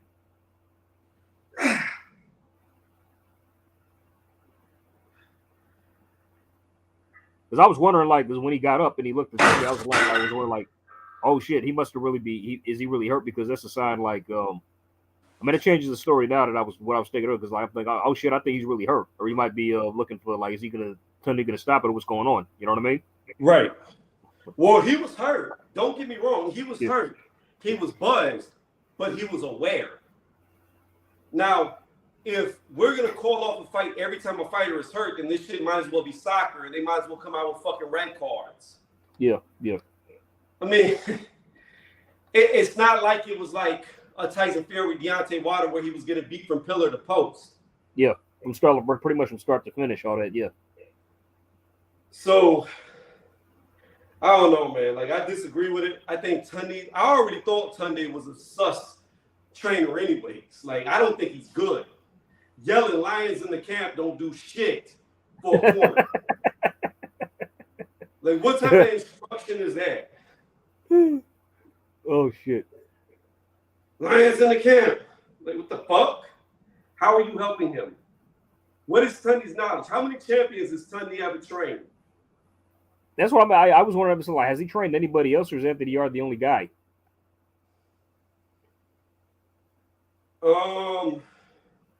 I don't know. I'm not. That's exactly because Tony, you posted a video like a few days ago. It was the Beterbiev Yard open workout thoughts, right, on your channel? Yeah. I left a comment. I put a link to a Twitter post, and like if you click that link and watch it, him and Anthony Yard are doing some funny ass pad work. I didn't click it. I didn't see the link. I'll have to go back and look. I mean, it's still in the comments. I think it should still be there. But I mean, but it's a Twitter link where like it shows them doing some funny ass pad work. It's hilarious. Like they're doing like a dance, and like stepping around each other. It's a weird ass shot. I've never seen anybody do pad work like that before. But it's like, okay, like, you know, I'm gonna repost that shit. Talking like, yeah, no wonder we lost. Let me see. I don't have a comment. You said on the video where. Wait. It's Anthony Yard Beterbiev open workout thoughts. It was like 5 days ago. Okay. All right. Let's see here. I don't have it. And it did? Shit. Okay. So that's why I didn't see it, because it's not there. It might be underneath like the held comments. Let me put it. I have to look at it under the studio because it has a link. All right. Let me put it in the private chat. Let me see. Hold on. I won't be able to click it till this is over. It'll take me off. Oh, good. Yeah, I'll just put it there, just so it's there. So, okay. Let's see. Yeah, Charles D. That's what I'm saying. His name started with an M and ended with a Dov. Yeah, Makhmadov. That's who it is. I couldn't remember. I knew it started with an M and ended with a Dov. I could see him in my eyes. Like, I literally was like looking at this guy in my mind, but I couldn't remember his name. Yeah, Makhmadov is really good too. What? So yeah, I don't think Moses gets to a heavyweight title by the age of 20. I thought he was his brother at first, the one who lost. To Moderna? Yeah, what's his name? What's his brother name? Carroll or something? Carroll. I thought that was Moses at first. I'm like, okay, oh, I know he didn't just lose his pro debut like this. Hell no. No. Carroll actually looks like a fighter. Moses looks like a fat, sloppy dude. He's got no bid. No, I learned that now. Like at first I was confused. I'm like, okay, this ain't the. It's like I remember him looking like this, but then like, I remember. Oh, he's okay, it's his brother. So you know he was cool. But I don't think that Moses gets to he's not gonna break that record. I'm sorry. Well, the only thing I was looking at is like this. This is what you got to look at. Joe Joyce is old, so in 2 years he'll probably be retired. Tyson Fury is going to be retired in 2 years. Usyk is old; he'll be retired in 2 years. Dillian White will be retired in 2 years. Deontay Wilder will be retired in 2 years because he's already 37. He's 38. Yeah. So he'll be retired in 2 years. Joseph Parker could potentially be retired in 2 years because that'll put him into his mid-30s. Chisora will be retired in 2 years. So, like, all your guys at the top, maybe AJ will still be around, contingent on if he loses again or not. Because I see AJ being one loss away from retirement. Or at least that's gonna be when he won't be the draw he once was before. So. Oh, so now you're coming around to what I said so long ago. That made no. I always believe that. Lady Chad so mad she had to make a video about me No, I never disputed that. I mean, it's possible that like he loses again. That could seriously affect his marquee value. It could. I mean, because like okay, he keeps losing now. What's the point of going to see this guy? I'll still watch him fight afterwards. But it's like I never disputed that. I'm not convinced he still has the same market value right now. Mm. Why are they taking so long for him to get another fight? That's what I'm saying. It's like it's not hard. He said he's coming back in when he fight Usyk last? When was that, in September or August? I think that was August. August, right? Yeah. Okay, so like here we are, like 5, almost 6 months later. You still ain't got a fight yet. Yeah. I mean, you said he was coming back last year. Then that changes to early this year. He was supposed to come back. He was supposed to come back in December. Yeah. January. And now it's supposed to be like March, April. March or April or something. Yeah, like that. It's like, what's taking so long? I mean, that's what I'm saying. He ain't fighting 3 times this year. No. Not unless they put a cab driver in front of him for this first fight and then he walks into another one. That's the only way. Yeah. But I mean, he wants, like, now he's begging for a Deontay Wilder fight, and I'm telling you, Wilder's not going to fight him. I don't see that fight happening at this stage. It's like, well, it's not just that, but like Wilder has all the power now. AJ has nothing. Wilder is 1 fight away from being first in line for undisputed. Why would he give Anthony Joshua, who isn't even a mandatory for any of the belts, an opportunity to steal his shot for undisputed? Probably because he wants to get paid, or his team wants him to get paid. Still worth a lot of money, I'd say. Probably not as much as it was before, but it's still worth some money. Well, we got to see what Tyson Fury Usyk does, because if that does, like if Usyk and Tyson Fury both get paid $100 million, the winner out of that fighting Deontay Wilder, they're all going to get paid. They'll probably get paid more than he would fight an AJ at this point. Yep. So again, like to me. Because all Wilder has to do is beat Ruiz, and that's it. He's lining himself up for another WBC title shot. Yeah, and I think he beats Usyk. I've always said it. I think he beats Usyk. So if Usyk can manage the miracle and beat Tyson Fury, I don't think Usyk can beat Wilder. I don't disagree on that. I'm sorry. I don't. Here's the thing. Usyk's going to get hit by the right hand. He's going to get hit. Yeah, but that's if Wilder could land. I mean, like he's going to land. I'm telling you, AJ, he's going to land. Wilder does have a knack for landing it. That's against standing targets. If you constantly move and give Wilder, you'll fluster he will not know what to do. I mean, the Spilka fight is a perfect example. It's like he was like a fucking hamster in there, and Wilder couldn't pin him down. The only reason he knocked him out was because he ran into that shot. That's it. He got careless, and he ran right into the punch. Eventually, he's going to get hit. It doesn't matter. It happened to fucking Tyson Fury when he was dominating Wilder. He still got clipped twice, and both times went down. Yeah. Usyk is going to get clipped. It's not a question of. We'll see. I don't see the fight happening anyway. I mean, I don't. I mean, like it's possibility it could, because Usyk actually called him out, so I think that's a fight that he does want. So if Usyk wins, it's possible he could fight Wilder after, but we'll see. I mean, it's still kind of far-fetched. I think Usyk would fight Wilder. No, I think he would. I believe him. I mean, like, see what with Usyk, he's not about messing around. Like when he says something, I believe him. Right, because if Fury would have fought somebody else, I do believe he would have got in there with Wilder. But because Fury didn't, that's why the Wilder fight never happened. Because that's what Usyk said. He said, if he fights somebody else, I'll fight Wilder. But I know he's going to clip Usyk. I don't care how good he moves. Wilder is very good at finding the target or shorter fighters. He's very good at it. Might have to bet on that if the fight's made. I mean, we could bet on it. You already gonna have no mustache because of Benavidez isn't playing. Okay, we'll see about that.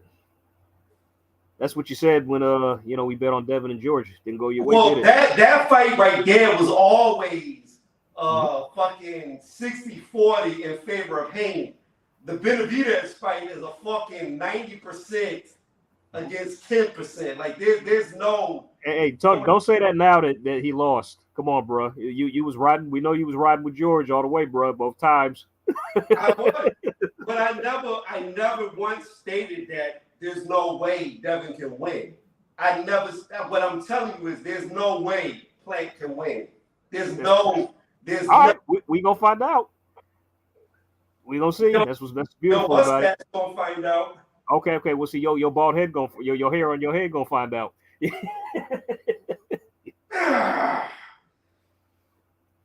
Don't worry, I honor my bets. So if I lose, I'll shave.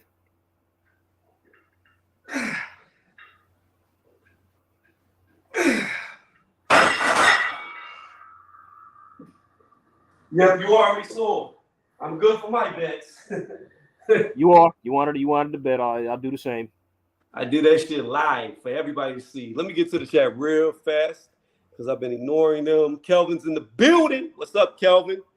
Tyson didn't get clipped in the second fight with Wilder, though, Tony.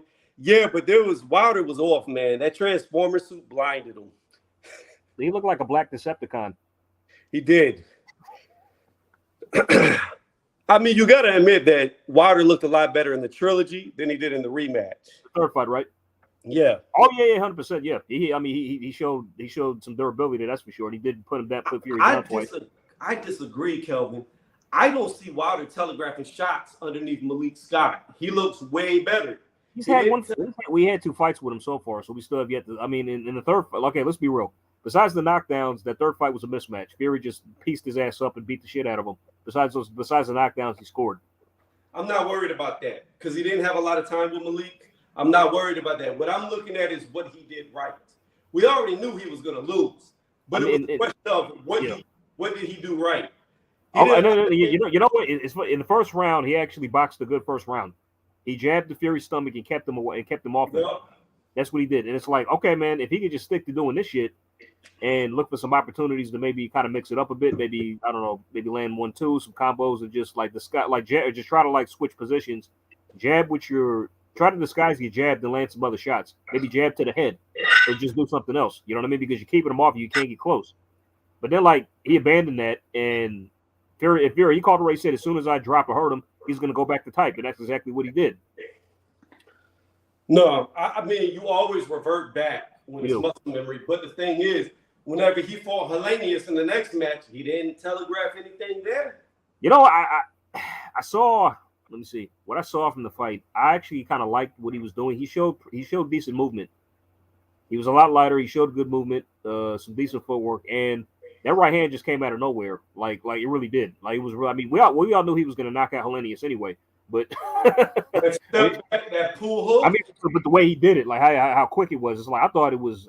Honestly, I'm not gonna lie. I thought it was fake at first, but once I saw the upward angle. Okay, the punch. I said, okay, the punch did land. He did hit him. So it's like, yeah. So that was very snappy and quick with that right that he landed. And it's like that right hand, man. Well, bro. I mean, I'm telling you, he's a different fighter, and as long as he's been consistently training with Malik and not taking like long vacations in between fights, as long as he's been consistently working on the fundamentals, I think he's going to look even better against Andy Ruiz. And this is what you're going to look at.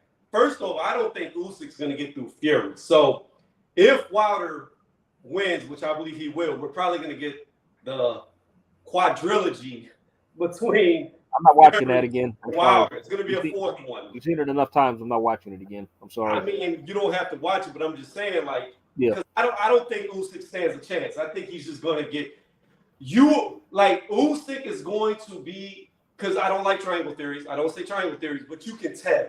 You can tell. I don't give a fuck what anybody says. You can tell when one guy does this well against one guy and then another guy blows him the fuck out the water like it's not even a competition. You can see the skill level gap. I'm telling you, Usyk is about to get beat up so fucking bad. You're going to see the difference in skill. Okay. Wait. All right, let me add. You don't see the fight as being somewhat competitive? No. Just a little. Not even a little? Not even a little? No. Not even close. This is what I'm saying. You're going to see the skill gap between Tyson Fury and Anthony Joshua when he gets in there with Usyk. He's going to show you. It's not going to be competitive. It's not. Man, I don't know. I don't know. Usyk's going to get knocked out. He's going to be knocked out. He's going to get slapped. He will not make it to the 12th round. Yeah, man. That's why we need these fights, man. It's because of comments like this that I really want to see. Not that you're wrong. It's just that like I just don't look at it like this. Like underestimate Usyk at your peril. That's all I got to say. You know what I mean?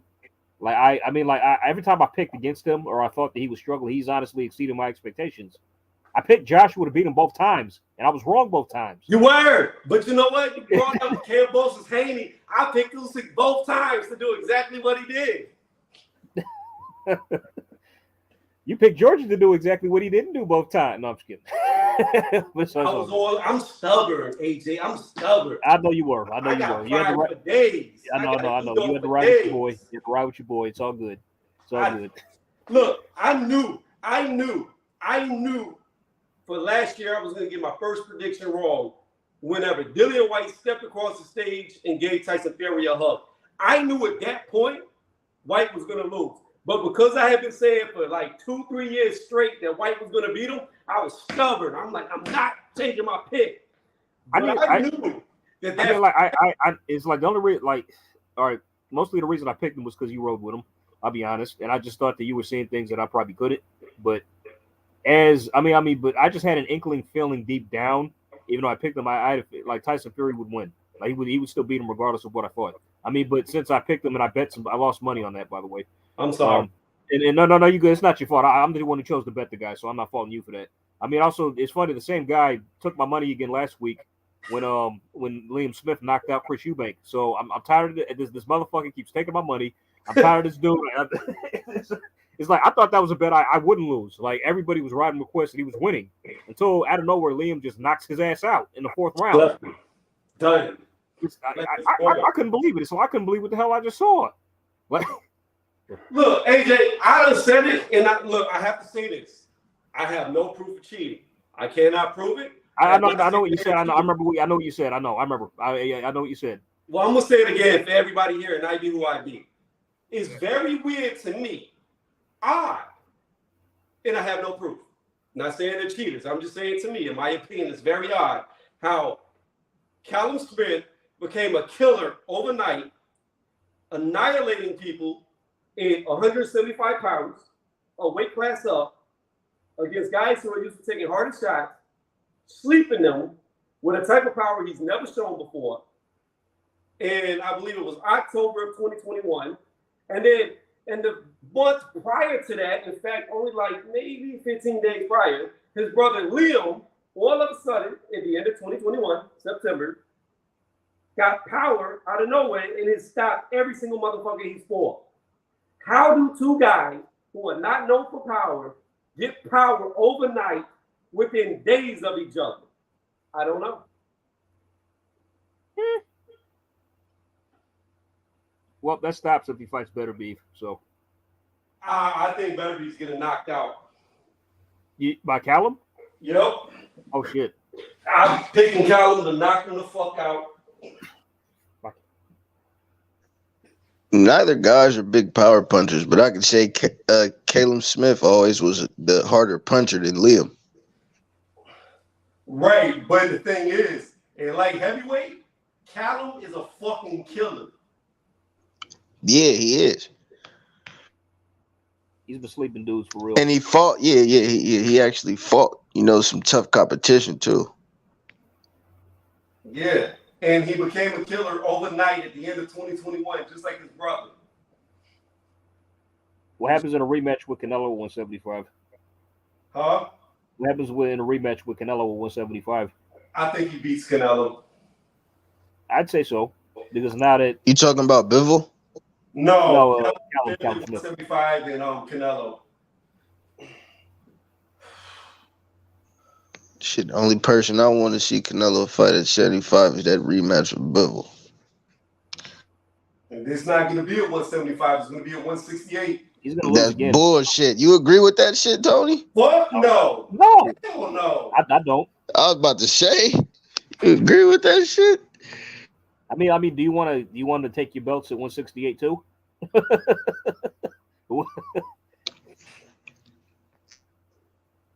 I think Bevo's got his. I just think Bevo's got his number. I mean, he fights him no matter what way. It's not fair. It's not fair to Bivol doing some shit like that. It's like you're trying to get an advantage by doing that. I feel like, you know what I'm saying. I mean, either way, like even though I still think Bevo beats him at no matter what weight, it's like it still would be unfair for him to fight at 168. So you need to take your ass back up to 175 if you want that rematch. And do the same thing you did in the first, like, you know what I'm saying? Finish where you left off at. You know what I mean? Don't try to, don't do no bullshit like that. That's not even respectable. I don't even see why Canelo would want to do some shit like that. Well, he's all about his catch weights, as we know. What are you talking about? He's been doing it his whole career. I be who I be. He's all about it. He's all about them catch weights. That's what I'm saying. That's Canelo's his whole fucking career. Yeah, you right. I can't put that type of shit past him, but I'm just like, God damn, bro. Y'all right, though. He has been doing that shit. He started doing it whenever Mayweather did it to him. He started doing it to everybody else. Yeah. Like, he took a risk. Don't get me wrong, but after you take a loss, man, don't try to bring Bivol down to 168, bro. That's nonsense. Well, I think it's more Eddie Hearn trying to bring him down. I think Eddie wants it at 175 because he doesn't want his cash cow Canelo to lose. Well, he already did, so it's too late for that. It'll be solidified if he loses again. I mean, what had me cracking up was like I rewatched the fight again not that long ago, and it's clear to me Bivol clearly won. I mean, but like what's hilarious to me is how, like, you know, he was actually raising his hands like he was going to get the decision. Canelo, yeah, and it's like, bro, what are you doing? You lost this shit, man. It's embarrassing. You know what I mean? But you know, I mean, it's almost as if like he just knew, even though I lost, I'm gonna get it anyway. You know what I'm saying? Because the judges are normally in his pocket. Yeah, of course. But you know what? He doesn't have Oscar anymore. So no, he doesn't. Yeah. I mean, like, here's what convinced me that the judges are pretty much in his pocket. When that judge scored his fight with Floyd a draw. No, they gave it to him. No. I mean, you remember when he fought Floyd, right, all those years ago? And one of the judges actually had it a draw. No. Adelaide Byrd said he won. No. I mean, okay, no. When he fought Floyd, there was a judge, C.J. Ross. She scored the fight, like, when Canelo fought Floyd. Like, it was. I thought when Canelo fought Floyd, it was Adelaide Byrd said Floyd won the fight. No. It was okay. I mean, it said Canelo won the fight against Floyd. No. It was C.J. Ross is the one who gave the fucked up scorecard. Okay. Okay. Yeah. Then after that she never scored a fight again. After that. Could have sworn it was Adelaide Byrd. No, Adelaide Byrd. She scored the first. She's the one who gave Canelo that fucked scorecard in the first Triple G fight. Triple G, yeah. It was that one, yeah. Not the Floyd fight. I mean, but did you hear what I said? CJ, that was her last fight. She never scored a fight again. It's Floyd like, oh hell no, bro. It's like it sounded like he pulled some strings. Somebody pulled some strings to get her axed. Says the guy that said Chocolatito was robbed. What is he talking about? You talking about me? So is he talking about me? Because I thought Chocolatito won the rematch. Like when Estrada and Chocolatito fought the second time. I thought he won the second and third fight. I picked Chocolatito to win the second one. Excuse me, I'm sorry. I picked Estrada. It's on my playlist to win the rematch, and he did. But I feel like he lost the fight. The second fight or the third? No, the second fight. The third one I had Estrada again. I picked Estrada both times, and okay. So in the rematch in the trilogy, I picked Estrada. I thought Estrada won the third one, but the second one, even though I picked Estrada, I thought Chocolatito won the fight. Yeah, I agree. With the second fight, I thought Chocolatito won, and the third fight the same, even though it was much closer. Because I saw it several times. I saw it like 3 times, right. And but the third fight, I still felt Chocolatito did enough to edge it. Even though it was closer, I still felt he did enough. Always talk about me. Okay. Well, I thought he was robbed in the second fight, and quite frankly, even though the third fight was closer, I still thought Chocolatito won. So there you go. I just want you to know, AJ, that LT is my biggest fan. Whenever nobody's here, he's always here watching in the bushes. Oh, that's good. Oh, that's good. That's good for him. Great. Hiding in the alley. He's in love with me. Hey, yeah. I had it the way I had it. Ain't nothing I can do about that. It's my opinion. You don't have to agree. Yeah, I bet on Estrada on that third fight. You know, I obviously won. Yeah, I bet some push-ups, though. It was just some push-ups, but a big channel did those push-ups on live, too. So you talking about knockout? He crazy. Is that who did it? We ain't gonna say no names, man. We ain't gonna say no names. Light bulb. I was like this. I was over on that same channel, and I had a debate that I won and I got robbed. Like everybody in the chat said I dominated. It wasn't even a close percentage, but somehow I lost the debate. Nah, I think Estrada won that third fight. The second fight was close.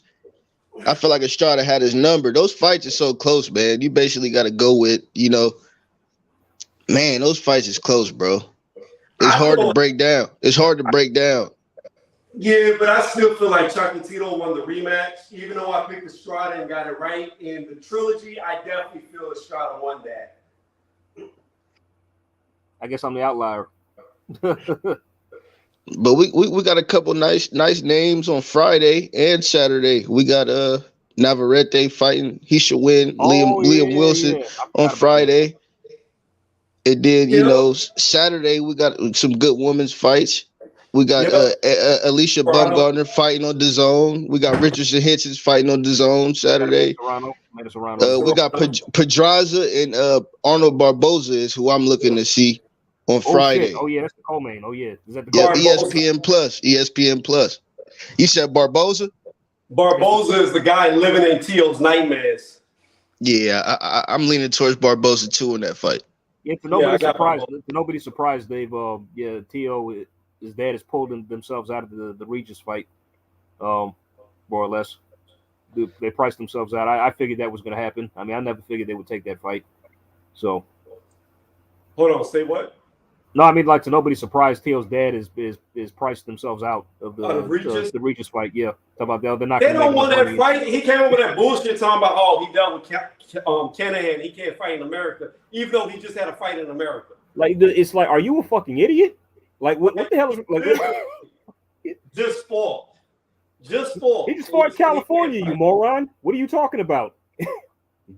Let me tell you something. Regis would knock him the fuck out. I know he would. I'm picking Regis to knock his. He put him in the hospital. I be who I be. Question for you: do you feel like Tunde did a good stoppage?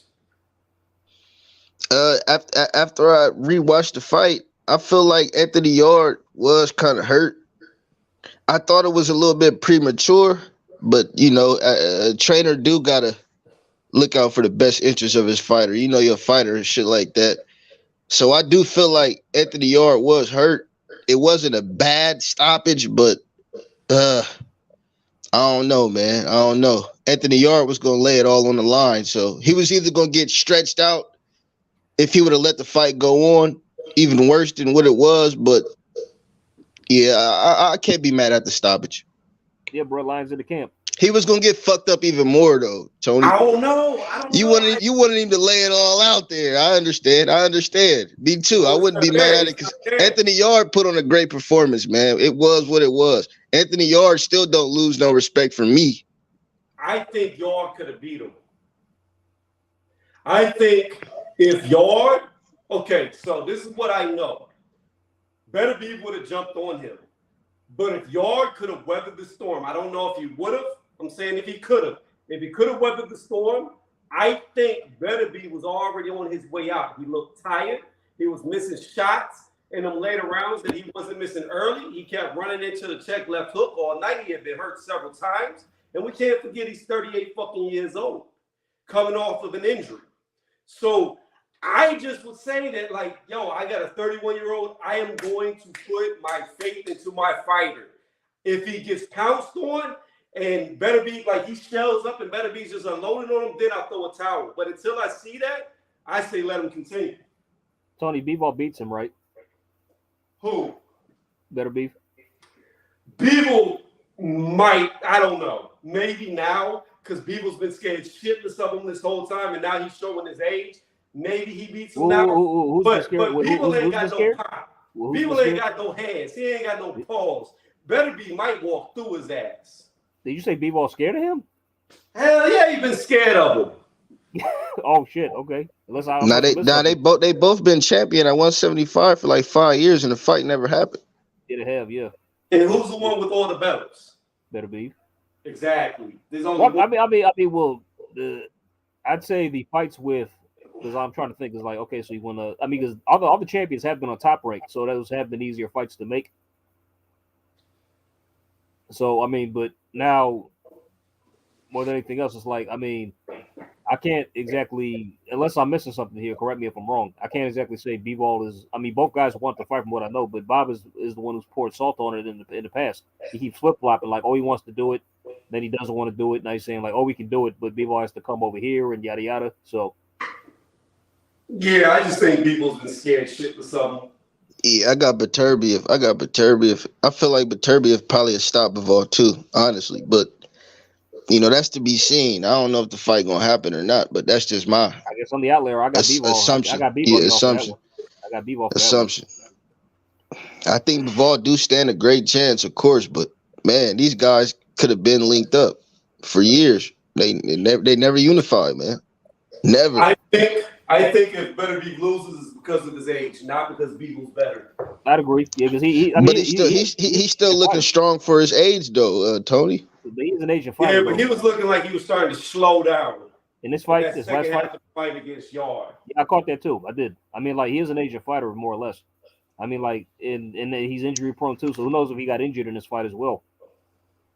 Did Yard give Beterbiev the best run for his money out of all of Beterbiev's opponents? Yes, he did. I agree.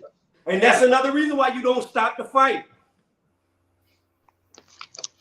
But Yard still got a nice career. He still got some names out there that he can still get a hold of too, man. Like Tunde, I agree. He should separate himself from Tunde for sure. He got some things to work on.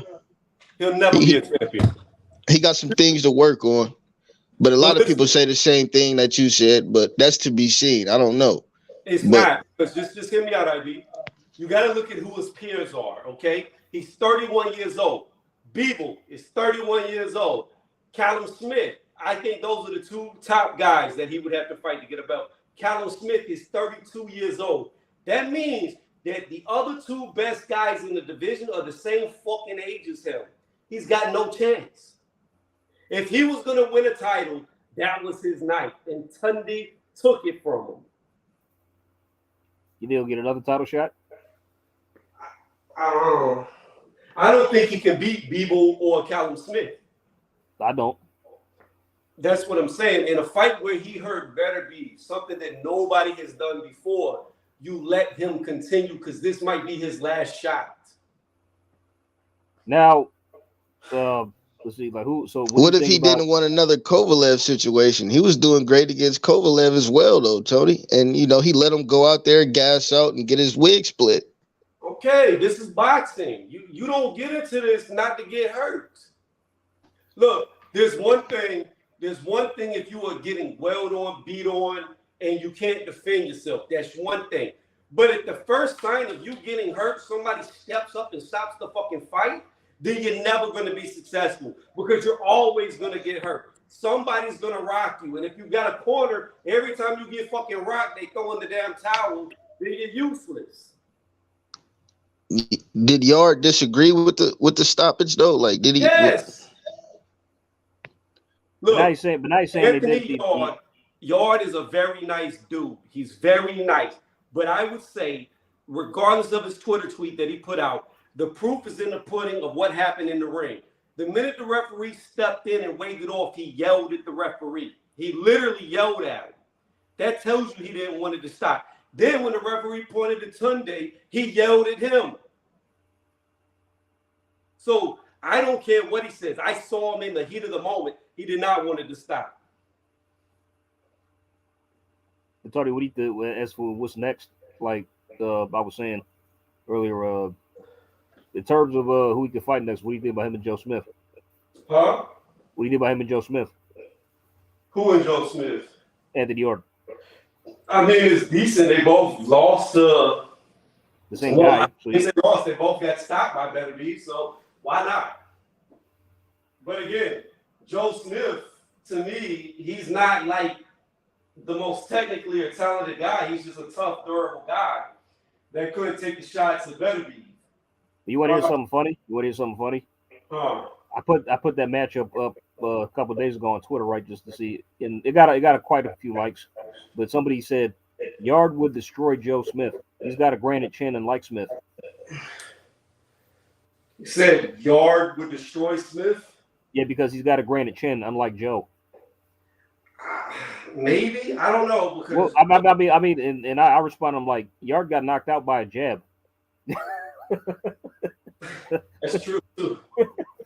The last I recall, like the people with good chins don't get knocked out by jabs. I'm sorry. Against Kovalev. That's what you're talking about. You do talk about Yard got a granite chin. I'm like, dude, he got knocked out by a jab. What are you talking about? But he got a good knockout ratio too, though. I mean, he ain't fought, the best guys too, but he got a good knockout ratio too. So it was at that point, it was either knock Kovalev out or get knocked out, man. Because his gas tank was on E. It was, yeah. Still got knocked out though.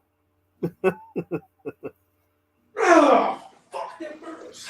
Okay. But I think a lot of that got to do with looking for the knockout as well. Yeah, that's true. That's true. Yeah, he blew his load in the 8th round. He did. He was fighting a good fight. I don't see any progression by him. I don't see him getting any better. Tunde needs to go. Every time, he said Tunde needs to go. He needs to go. Nah, a lot of people agree with you. I agree with you. I wouldn't be mad at it at all. I think it's time to separate, like I said a couple minutes ago. But that stoppage, though, I don't know. Looking at the fight again, I'm like, man, you either gonna let your fighter go out here and get hurt even worse, knowing that he still got a future, or you just go ahead and stop it now. Because he was pretty hurt, bro. He was pretty hurt. I know you want to see it go because it was a good fight, man. But come on, man. 8th round. AJ, he's going to make me have to explain it to him, break it down like I did to you earlier. Nah, sometimes you got to, though. Sometimes you got to because I'm like, damn, I'm stuck between a rock and a hard place with this one. Okay. So, yeah, I just said because I've had to do this with so many people. Okay, wait. Tony, hold on. Wait. Shit, one more time ain't gonna hurt. One more, it ain't gonna be the last time. It ain't gonna be the last time. Break it down. I'm gonna do it. All right, I was about to say, like, when the vid's over, you can rewind it back to the part where, like, he said it. But go ahead. Say what? And I was saying, like, which if you didn't feel like saying it again, I was gonna tell dude to like rewind it back to like 136, the video. Well, did you watch it, AJ?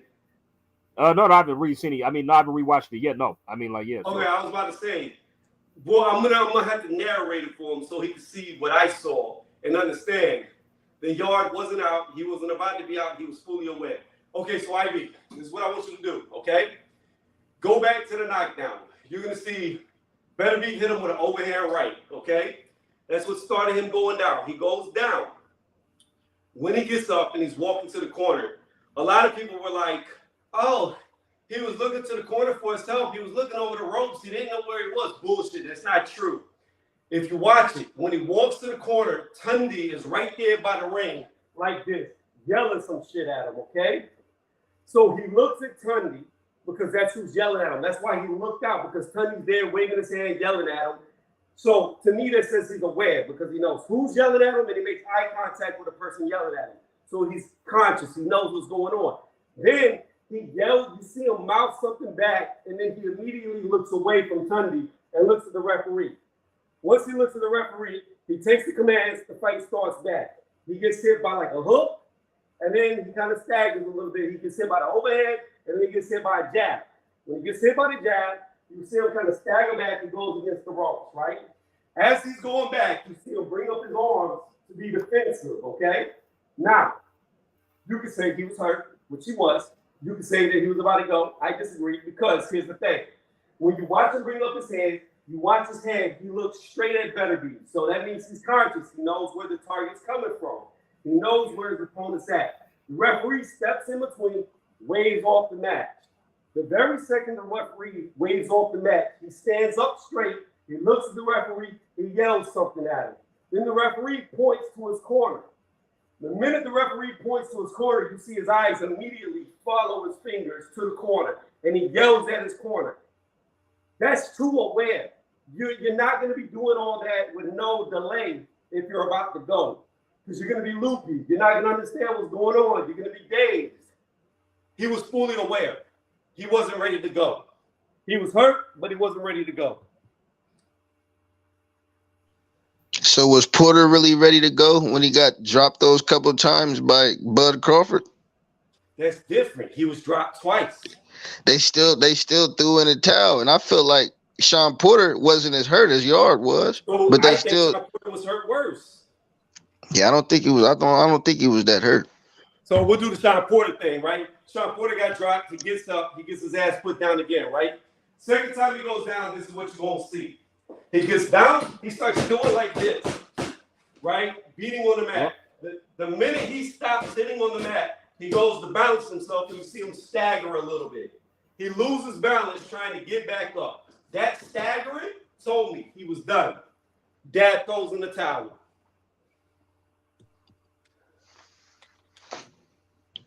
And he obviously retired after that fight. So, I mean, it is what it is. But Yard, you said Yard was hurt, though. You said Yard was hurt. You said he was hurt, right?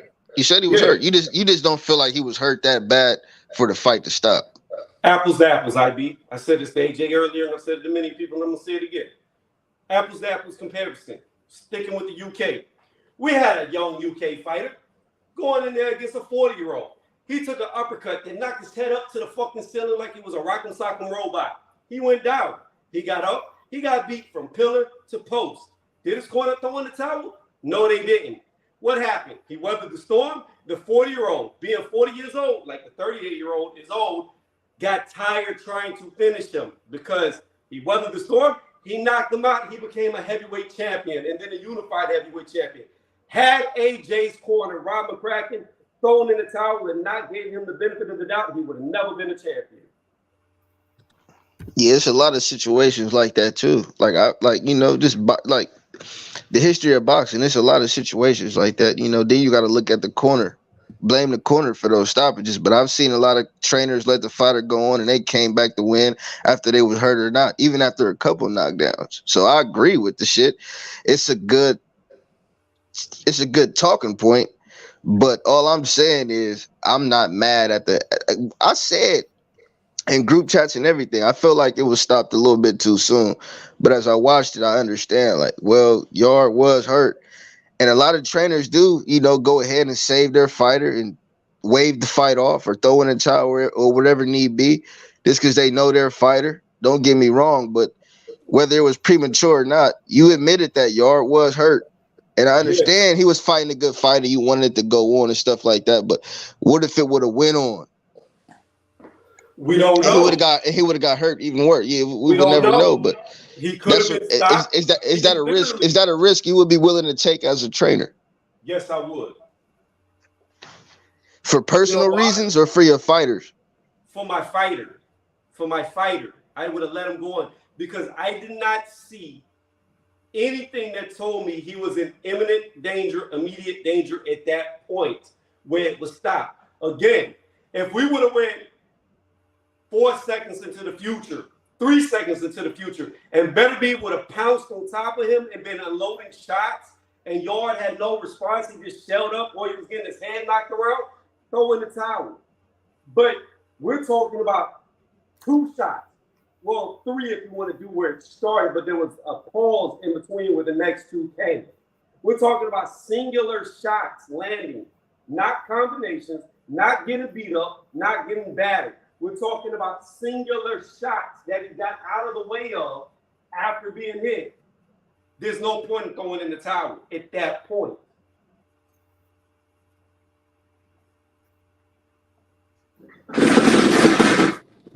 I understand where you're coming from. Man. Like I said, I feel like Yard fought a great fight. You know what I mean? Like, I wouldn't be mad to see the fight go on a little bit longer. My thing is everybody's going to get hurt. It's the hurt game. If you don't want to get hurt, don't get in the ring.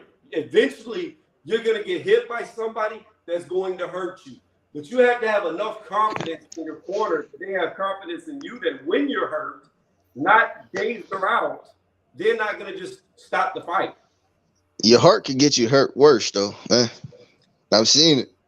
I've seen it. And Beterbiev is not nobody to play with. Look at his knockout ratio, man. You don't think that if they would have let this fight go on, it stopped in the 8th round. So 9, 10, 11, and 12. You don't think that Beterbiev would have stretched that man? I'm not saying that's not a possibility. But what I'm also saying that has to be taken into account of is he was slowing down a lot. His accuracy was becoming a lot less. He was not finding the mark as well as he was earlier. In my opinion, he lost the last 2 rounds. And before he had caught him in that round, he was losing the round. So, and then he's 38 years old. Like, who's to say that come round 9, 10, Beterbiev still got a gas tank left? And we're pretending like Anthony Yarde is Paulo Malignaggi to where he has no power to get the guy off of him. Anthony Yarde has a lot of power himself. So, like what happened to Anthony Joshua, where he got overzealous, sloppy, and got caught by Andy Ruiz, if Beterbiev got sloppy, which he did a couple of times and got hit by the check left hook, there's a possibility that he could have been put down because he's been put down before. You got a power puncher in there. I don't know, man. I just disagree with it. Like, I just don't agree with it. I understand. What's done is done. It's a good talk. It's a good talking point. But what you say, Tony? Yeah. What did you say? Say it again. I ain't saying it again. No. Did you say you disagree with it? Huh? Said you disagree with it? I disagree with the fight being stopped. Okay, that's what she said. I'm not mad. Listen, I'm not mad at it. You know what I'm saying? Like, I'm not mad at you. I should say I'm not mad at your opinion on, the stoppage or none of that. Because like I said, I initially thought it was, stopped a little bit soon too. But as I seen, I had to watch it again. Like you said, the knockout. You wanted me to rewatch. I already had seen that and stuff like that. But at the end of the day, I gotta pick your boxing brain and see, just get your opinion. Like, this your platform. I wanted to see where you was coming from. That's it. You know what I mean? Like, I'm not mad at your opinion or nothing like that. I felt like, okay, if they stopped it, okay, that's cool. He was hurt. Right. He still do got a couple fights left. He might not be a champion. That's neither here nor there. It doesn't matter to me. He fought a great fight. I mean, what can Yarde do at this point? You know what I'm saying? Maybe he should have did what he should have knocked dude out before this even happened. You know what I'm saying? He should have knocked Beterbiev out before, but Beterbiev never been knocked out. He's on a knockout streak. His ratio is what? 100%, right? 100%. So it's like looking at it from a trainer's perspective. Shit, man. If you know your fighter, I just gotta stop this shit. This like Kenny Porter. Like, that's why I brought the Sean Porter shit up. Kenny Porter know his son, man. He know it's over with. You know what I mean? He might not have been all super hurt. He might have been more frustrated than hurt. What I seen, you know what I'm saying? But at the end of the day, he know his fighter, man. Let me just go ahead and get him out of here for Bud stretch him even worse. That's all I was getting at. I'm not. But Beterbiev was going to most likely stretch Yarde out worse than what it was and hurt him worse than what he was hurt. So I talk loud. I don't discredit your opinion. You know what I mean? I'm just saying mine as a counter. So I feel you and I hear what you're saying, but like you said, the camp knows their fighter, right? The camp, they're around him every single day, just like Kenny knew his son Sean, right?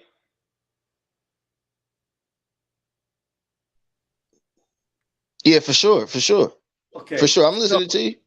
So, yeah. No, I just wanted you to say, right. So we're going to go along with that, right? Did you know, if this is true, this is what people in the UK told me on Sunday. The reason why Tunde didn't throw in the towel is because Yarde's corner would not give him the towel.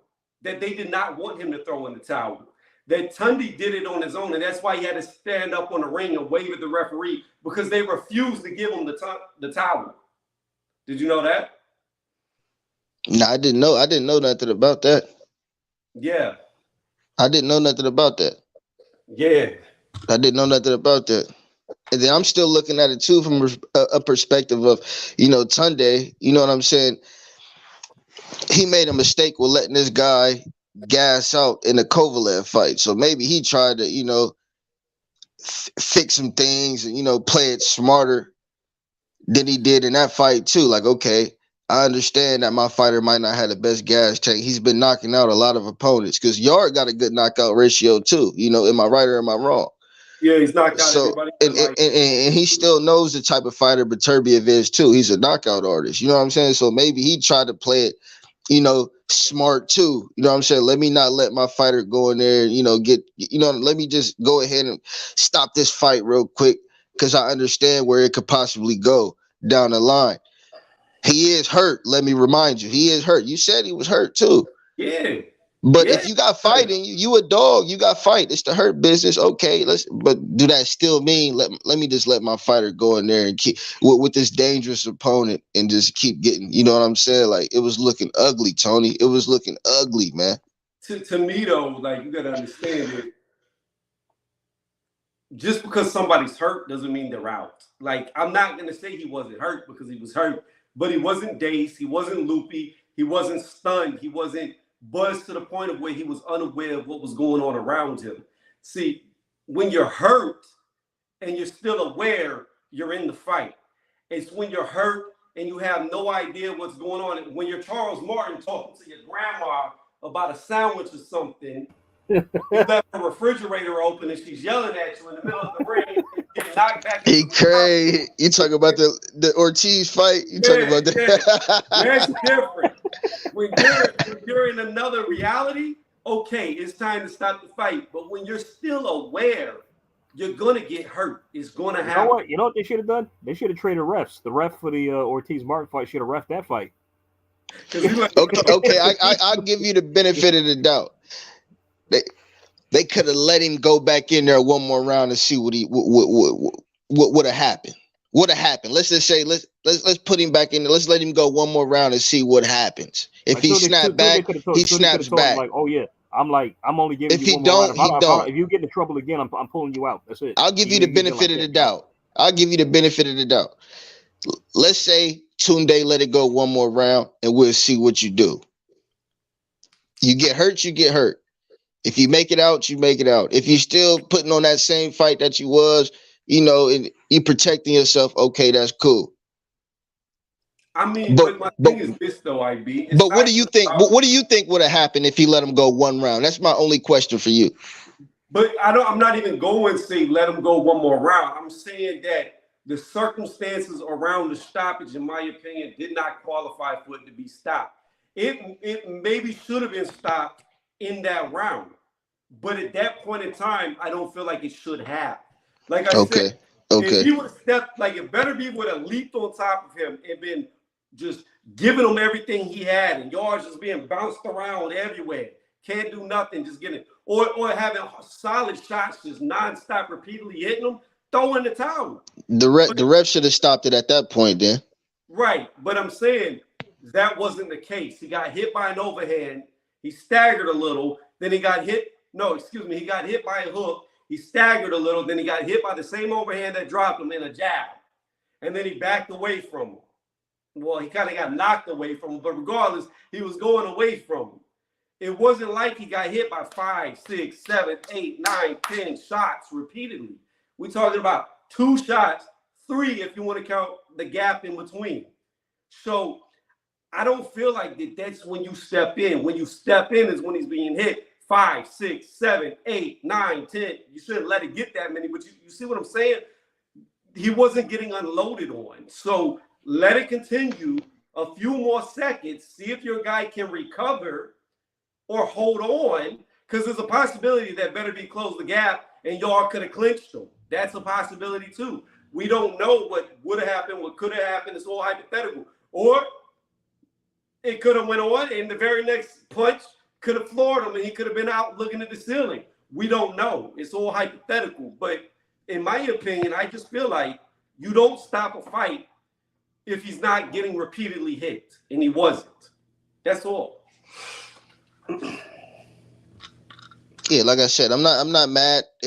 I wouldn't be mad if they didn't throw in the towel. And I'm saying I'm not mad that they did throw in the towel. You know what I'm saying? Because, like I said, you know, he was hurting shit. I'm not mad either way it goes. You know what I'm saying? I would have loved to see that fight go. That was a great fight. I would have loved to see that shit go on. I had to watch the replay because I was at work. I was catching a commentary from you. Remember I told you. Yeah. But I had to go back and watch that joint back again and then watch the knockout and watch the stoppage and shit like that. You feel what I'm saying? Like my initial thoughts was, okay, maybe he did stuff. But, you know, after I'm like, okay, he really was hurt. You know what I'm saying? So I understand, like, okay, Tunde, you know, he ain't trying to make that same mistake of getting his fighter stretched like that. Okay, cool.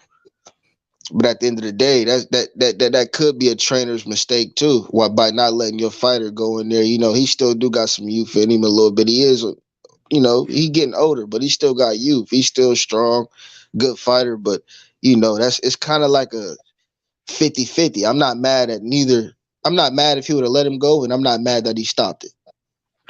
I mean, I hear you, and it just, you got to think, my mind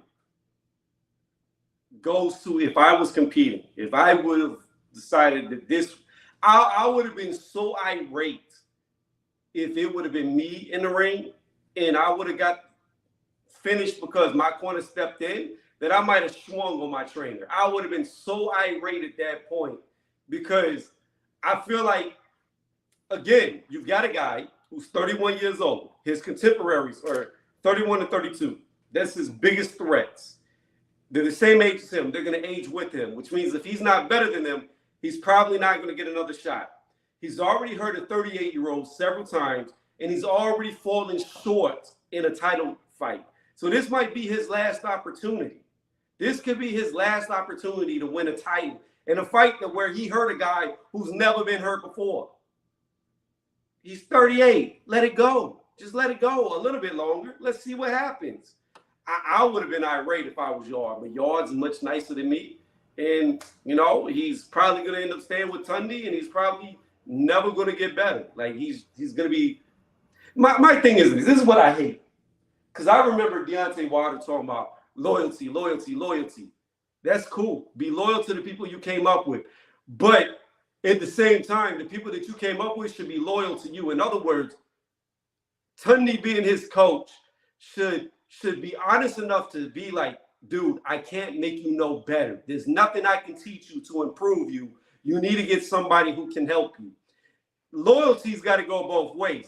Just staying around motherfuckers because they stay around you, that's not pure loyalty. If you can't improve somebody and your job is to improve them, then how the fuck are you loyal to them by leeching off of them?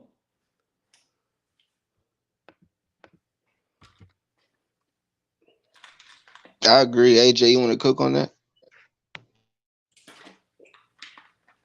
I agree. I mean, like, I was with you. Like, I was, before Tony explained what had happened in that corner, I was like, yeah, it's like, okay, the fight should have been stopped, but then again, it shouldn't have. You know what I mean? I was mixed about it myself, but, you know, but I don't know, man. Teachers own. You know what I'm saying? Nah, Tony ain't saying nothing wrong. You don't. No, you're not. You're not. Us as fight fans would have loved to see that shit go on because it was a good fight. Yard gave Viterbi a run for his money. You know what I'm saying? But as a trainer, I've seen trainers do that. You know what I mean? Like, I've seen real life premature stoppages from the refs and from corners. You know what I'm saying? But most of the time when a corner stops the fight, they know that their fighter is truly hurt and they don't want their fighter to get hurt even worse. That's all I'm saying. I think Tunde stopped it because he told you say this ain't your yard boy. No, it wouldn't have been. It probably wouldn't have been yard. It probably wouldn't have been Yard's yard if it went on. You know, he probably would have got. He probably would have been in that yard 6 feet. Yeah. AJ, just like Luke, man, he got knocked down a couple of times, but after he got up that third time, he won. I know. But as fans, of course, we want to see a good fight like that continue, Tony. Like, come on, man. I'm saying, like, the fan in me, like, wanted it to go on. Hell yeah, I wanted it to continue. But I'm not looking at it from a fan point of view. I'm not looking at it from I'm a fight fan. I'm not looking at it as I'm being entertained by this fight. I'm looking at it as opportunities are rare. You rarely get an opportunity in life. You have a fucking 38-year-old who's been hurt several times. And he's slowing down. Like, you can literally see this man slowing down. You can see it. He's slowing down. To me, you don't call the fight off. Like, If your fighter gets knocked out, so be it. But if he can weather the storm, if he can ride it out, there's a strong possibility that this 38-year-old may not have much left in the tank himself. How many people weathered that Viterbium storm? None. But how many people? Right. Hold on. You don't think Tunde know that too? Wait. But here's the thing, though. How many people inflicted that much damage on him before? Very few. Like you said, I haven't seen Viterbium hurt. Like, I haven't seen him hurt. Like, and if he has, he didn't show it, which a lot of fighters don't. But I seen Yard hurt, man. He was hurt, man. He was hurt. But you say he was conscious enough to still, do the certain things and look the certain ways, and you know what I mean? Like, I understand that. But that's how strong Yard is too. You got to think, even if you are super hurt, the least you can do, you strong as an ox.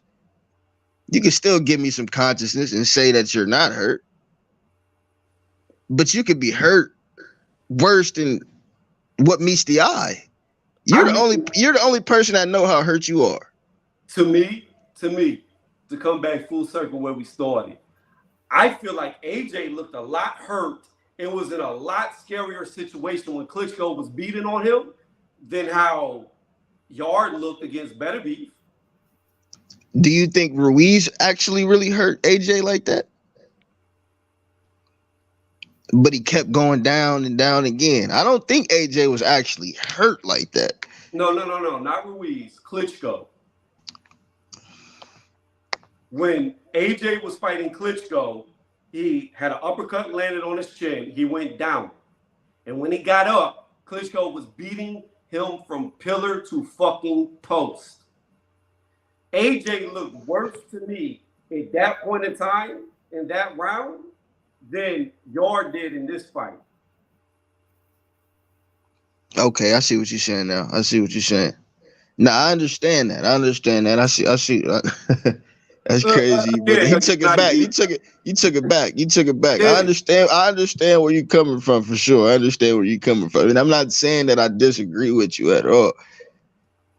But you gotta understand too, again, I gotta keep harping on he's a 38-year-old. We're not talking about Yard was in there with a 30-year-old, a 31 or 32-year-old, he's 31, or a 32-year-old, somebody close to his age. We're talking about he's in there with an old man. This old man is only going to be able to keep up with a certain amount of pace for so long. And if you can weather it, he's done. So the chances of him weathering it, you think the chances of him weathering it would get him the win, would get him the win, or get him knocked out? I don't know. Yeah, we would never know. But this is just, just hypothetically speaking. I don't know. Like, I seriously don't know how to answer that because I don't know. So you can't be mad at the stoppage neither then, brother. But I can.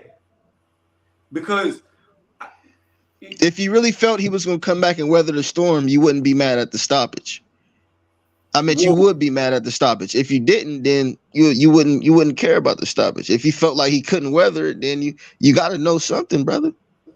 If you felt like he couldn't weather the storm, then I cannot say what would play out when. And Tunde couldn't either, so he just went ahead and let me go ahead and stop it, man. But look, what I'm saying is, we could play the hypothetical game all day, but it's just a hypothetical game, and the answer is not really going to matter. I could say that Better Be would have came in sloppy and get called by a left hook, and now he's knocked on the floor, and Yard's back okay, but the likelihoods of that is slim. Better Be could have jumped on him and depleted his gas tank. The likelihoods of that are great because he was wanting to get more aggressive after he hurt him. So there's the possibility that he would have depleted his tank. There's also the possibility that Better Be would have hit him one solid time and Yard would have been sleeping. Like, there's so many facets to it that it's impossible to say what would have happened. But all possibilities are a possibility. He could have weathered the storm. He could have clinched him. He could have held on to him. He could have rolled out the clock. He could have ran from him. No, you're right. Tunde played it safe to Yard's detriment, Yard still got a career. Tunde played it too safe. He shouldn't have stopped it. Okay, I give you that. Tunde tried to play it safe, and he didn't let his fighter go ahead in there and possibly get stopped. We don't know what would have happened. Tunde played it too safe. Okay. That's how you looking at it, right? That's how I feel. It was too premature. It was premature. Okay, it was premature. An 8th round fight, though, man. This is the 8th round. It's getting close to the championship rounds, too, man.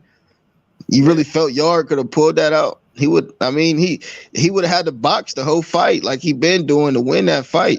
But I don't think that he would have knocked Beterbiev out. And that's why I feel like you're kind of getting at. Like you wanted Yard to, possibly break him down and knock him out. No, I'm not saying that he would have, but here's the other thing you have to take into account. He was ahead on all the judges' scorecards. He was winning the fight. According to my scorecards too. I had him up too. No, I had Yard behind, but I had him up. By like a point. So that's even more reason why you don't stop the fight. Your guy's ahead. Give him the benefit of the doubt. He's winning the fight.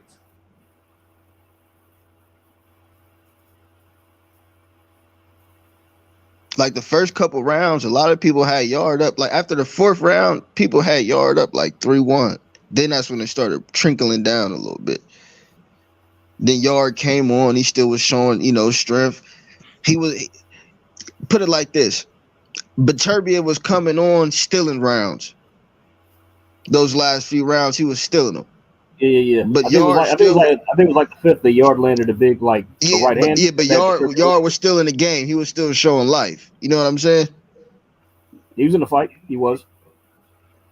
I don't know, man. When I look at all the aspects of the intangibles, like your guys up on the scorecards, you're winning the fight. Ye got knocked down. Ye's hurt, but the guy's not on top of him. He's not beating him around the ring. Like, by the way, Tony, Rockwell, you made a rant video about the Villa robbery. In Ellis. I just want to let you know that's not the first or last time that's gonna happen. So. Rant video? But just robbery's gonna keep happening, my guy. It's a part of the sport now. You know what I mean? There's only so much we can do about it. Yeah, that's why, like I've said several times, and I just haven't done it because I don't like watching two grown men lay on top of each other. But I've said several times, I need to start watching UFC. I agree. Get away from the robberies, like boxing. We had so many robberies. We have so many fighters who won't fight who they're supposed to fight. Like it's like sports. I mean, it was funny before the Canelo Bivol fight. I joked on Twitter that Canelo would already be 4 rounds ahead, and he actually was. I'm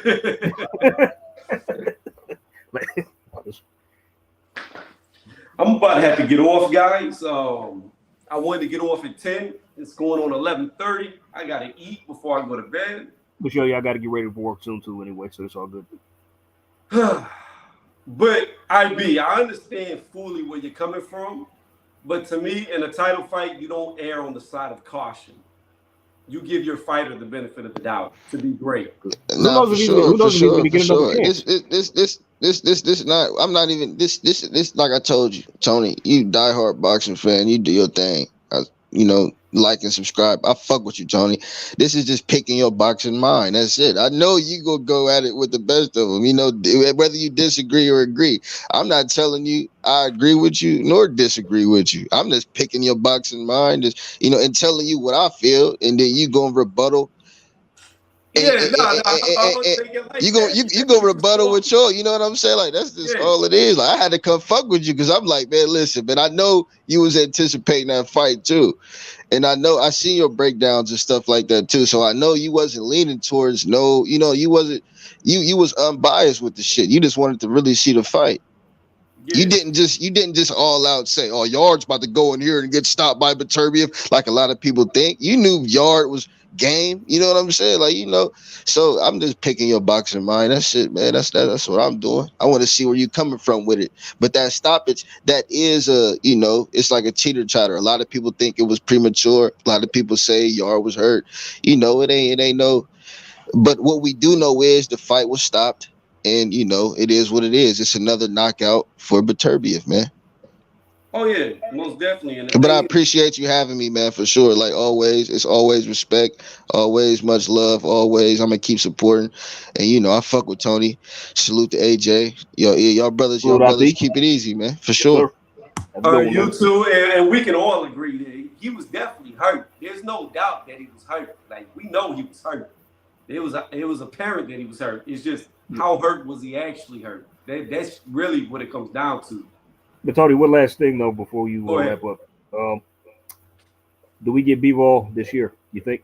Do we? I think B-Ball better be having this year. Here's the thing about it. If we don't get it, it'll be an easy win for B-Ball because Betterbee's running the gauntlet. Like he's going to get Yard just had a hard fight. The next fight, if he can win, is Smith. That's going to be a hard fight where he's going to take a lot of damage. So you're going to have a 39-year-old who's been battered over the last 2 fights, and it'll probably be an easy win for Beaver. I'm not ruling. I'm picking points as my pick, but I'm not ruling out a stoppage though either. Well, my thing is this. I think Beaver, just like Spence, he's looking for slippage, and he's aging Betterbeef out, and he saw that slippage in this fight. I can't say he's ducking. I can't agree with that. You really think he's ducking Betterbeef? He fought Zerto. Come on. He was his mandatory challenger. He had no choice. He could have fought Betterbeef instead. They could have made that fight. If he did, he would have vacated his. But B-Ball was his mandatory. Unifications over mandatory. And Zerto got all those fights, and Zerto never really fought nobody though. AJ Zerto got hella fights, bro. That's literally the definition of a padded resume. Don't get me wrong, he undefeated, but bro, 40+ fights, and you haven't fought nobody, even like a Joe Smith. Yo, that fight went like how I thought. I picked B-Ball on points. He scored Zerto. It's easier than I thought it would be, but I picked him to win by decision. He did. I mean, but that was mandatory, and it's like, even if it's like I know unifications from mandatories, but that's only if the mandatory steps aside. Am I correct? No. And it's always the case. It depends on the sanctioning body. They can say, you don't have to sit your ass down and wait. We about to do this undisputed. Because I think Eddie was teasing like Buatsi versus B-Ball, but the WB say, he got to fight Zerto next. That's it. And they scoffed at that. They're like, fuck that. He got to fight Zerto next. So he did. It's supposed to be, but a lot of fighters fight mandatories before. I've seen numerous amount of champions fight a mandatory, and it was another champion in the same division. So we can't really say that. You feel me?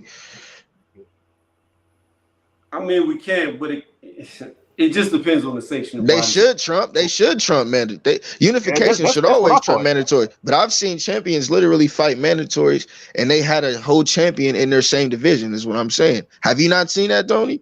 Because I recall, y'all remember when when Josh Taylor fought Jose Ramirez, Jack Catterall agreed to step aside for that fight to happen.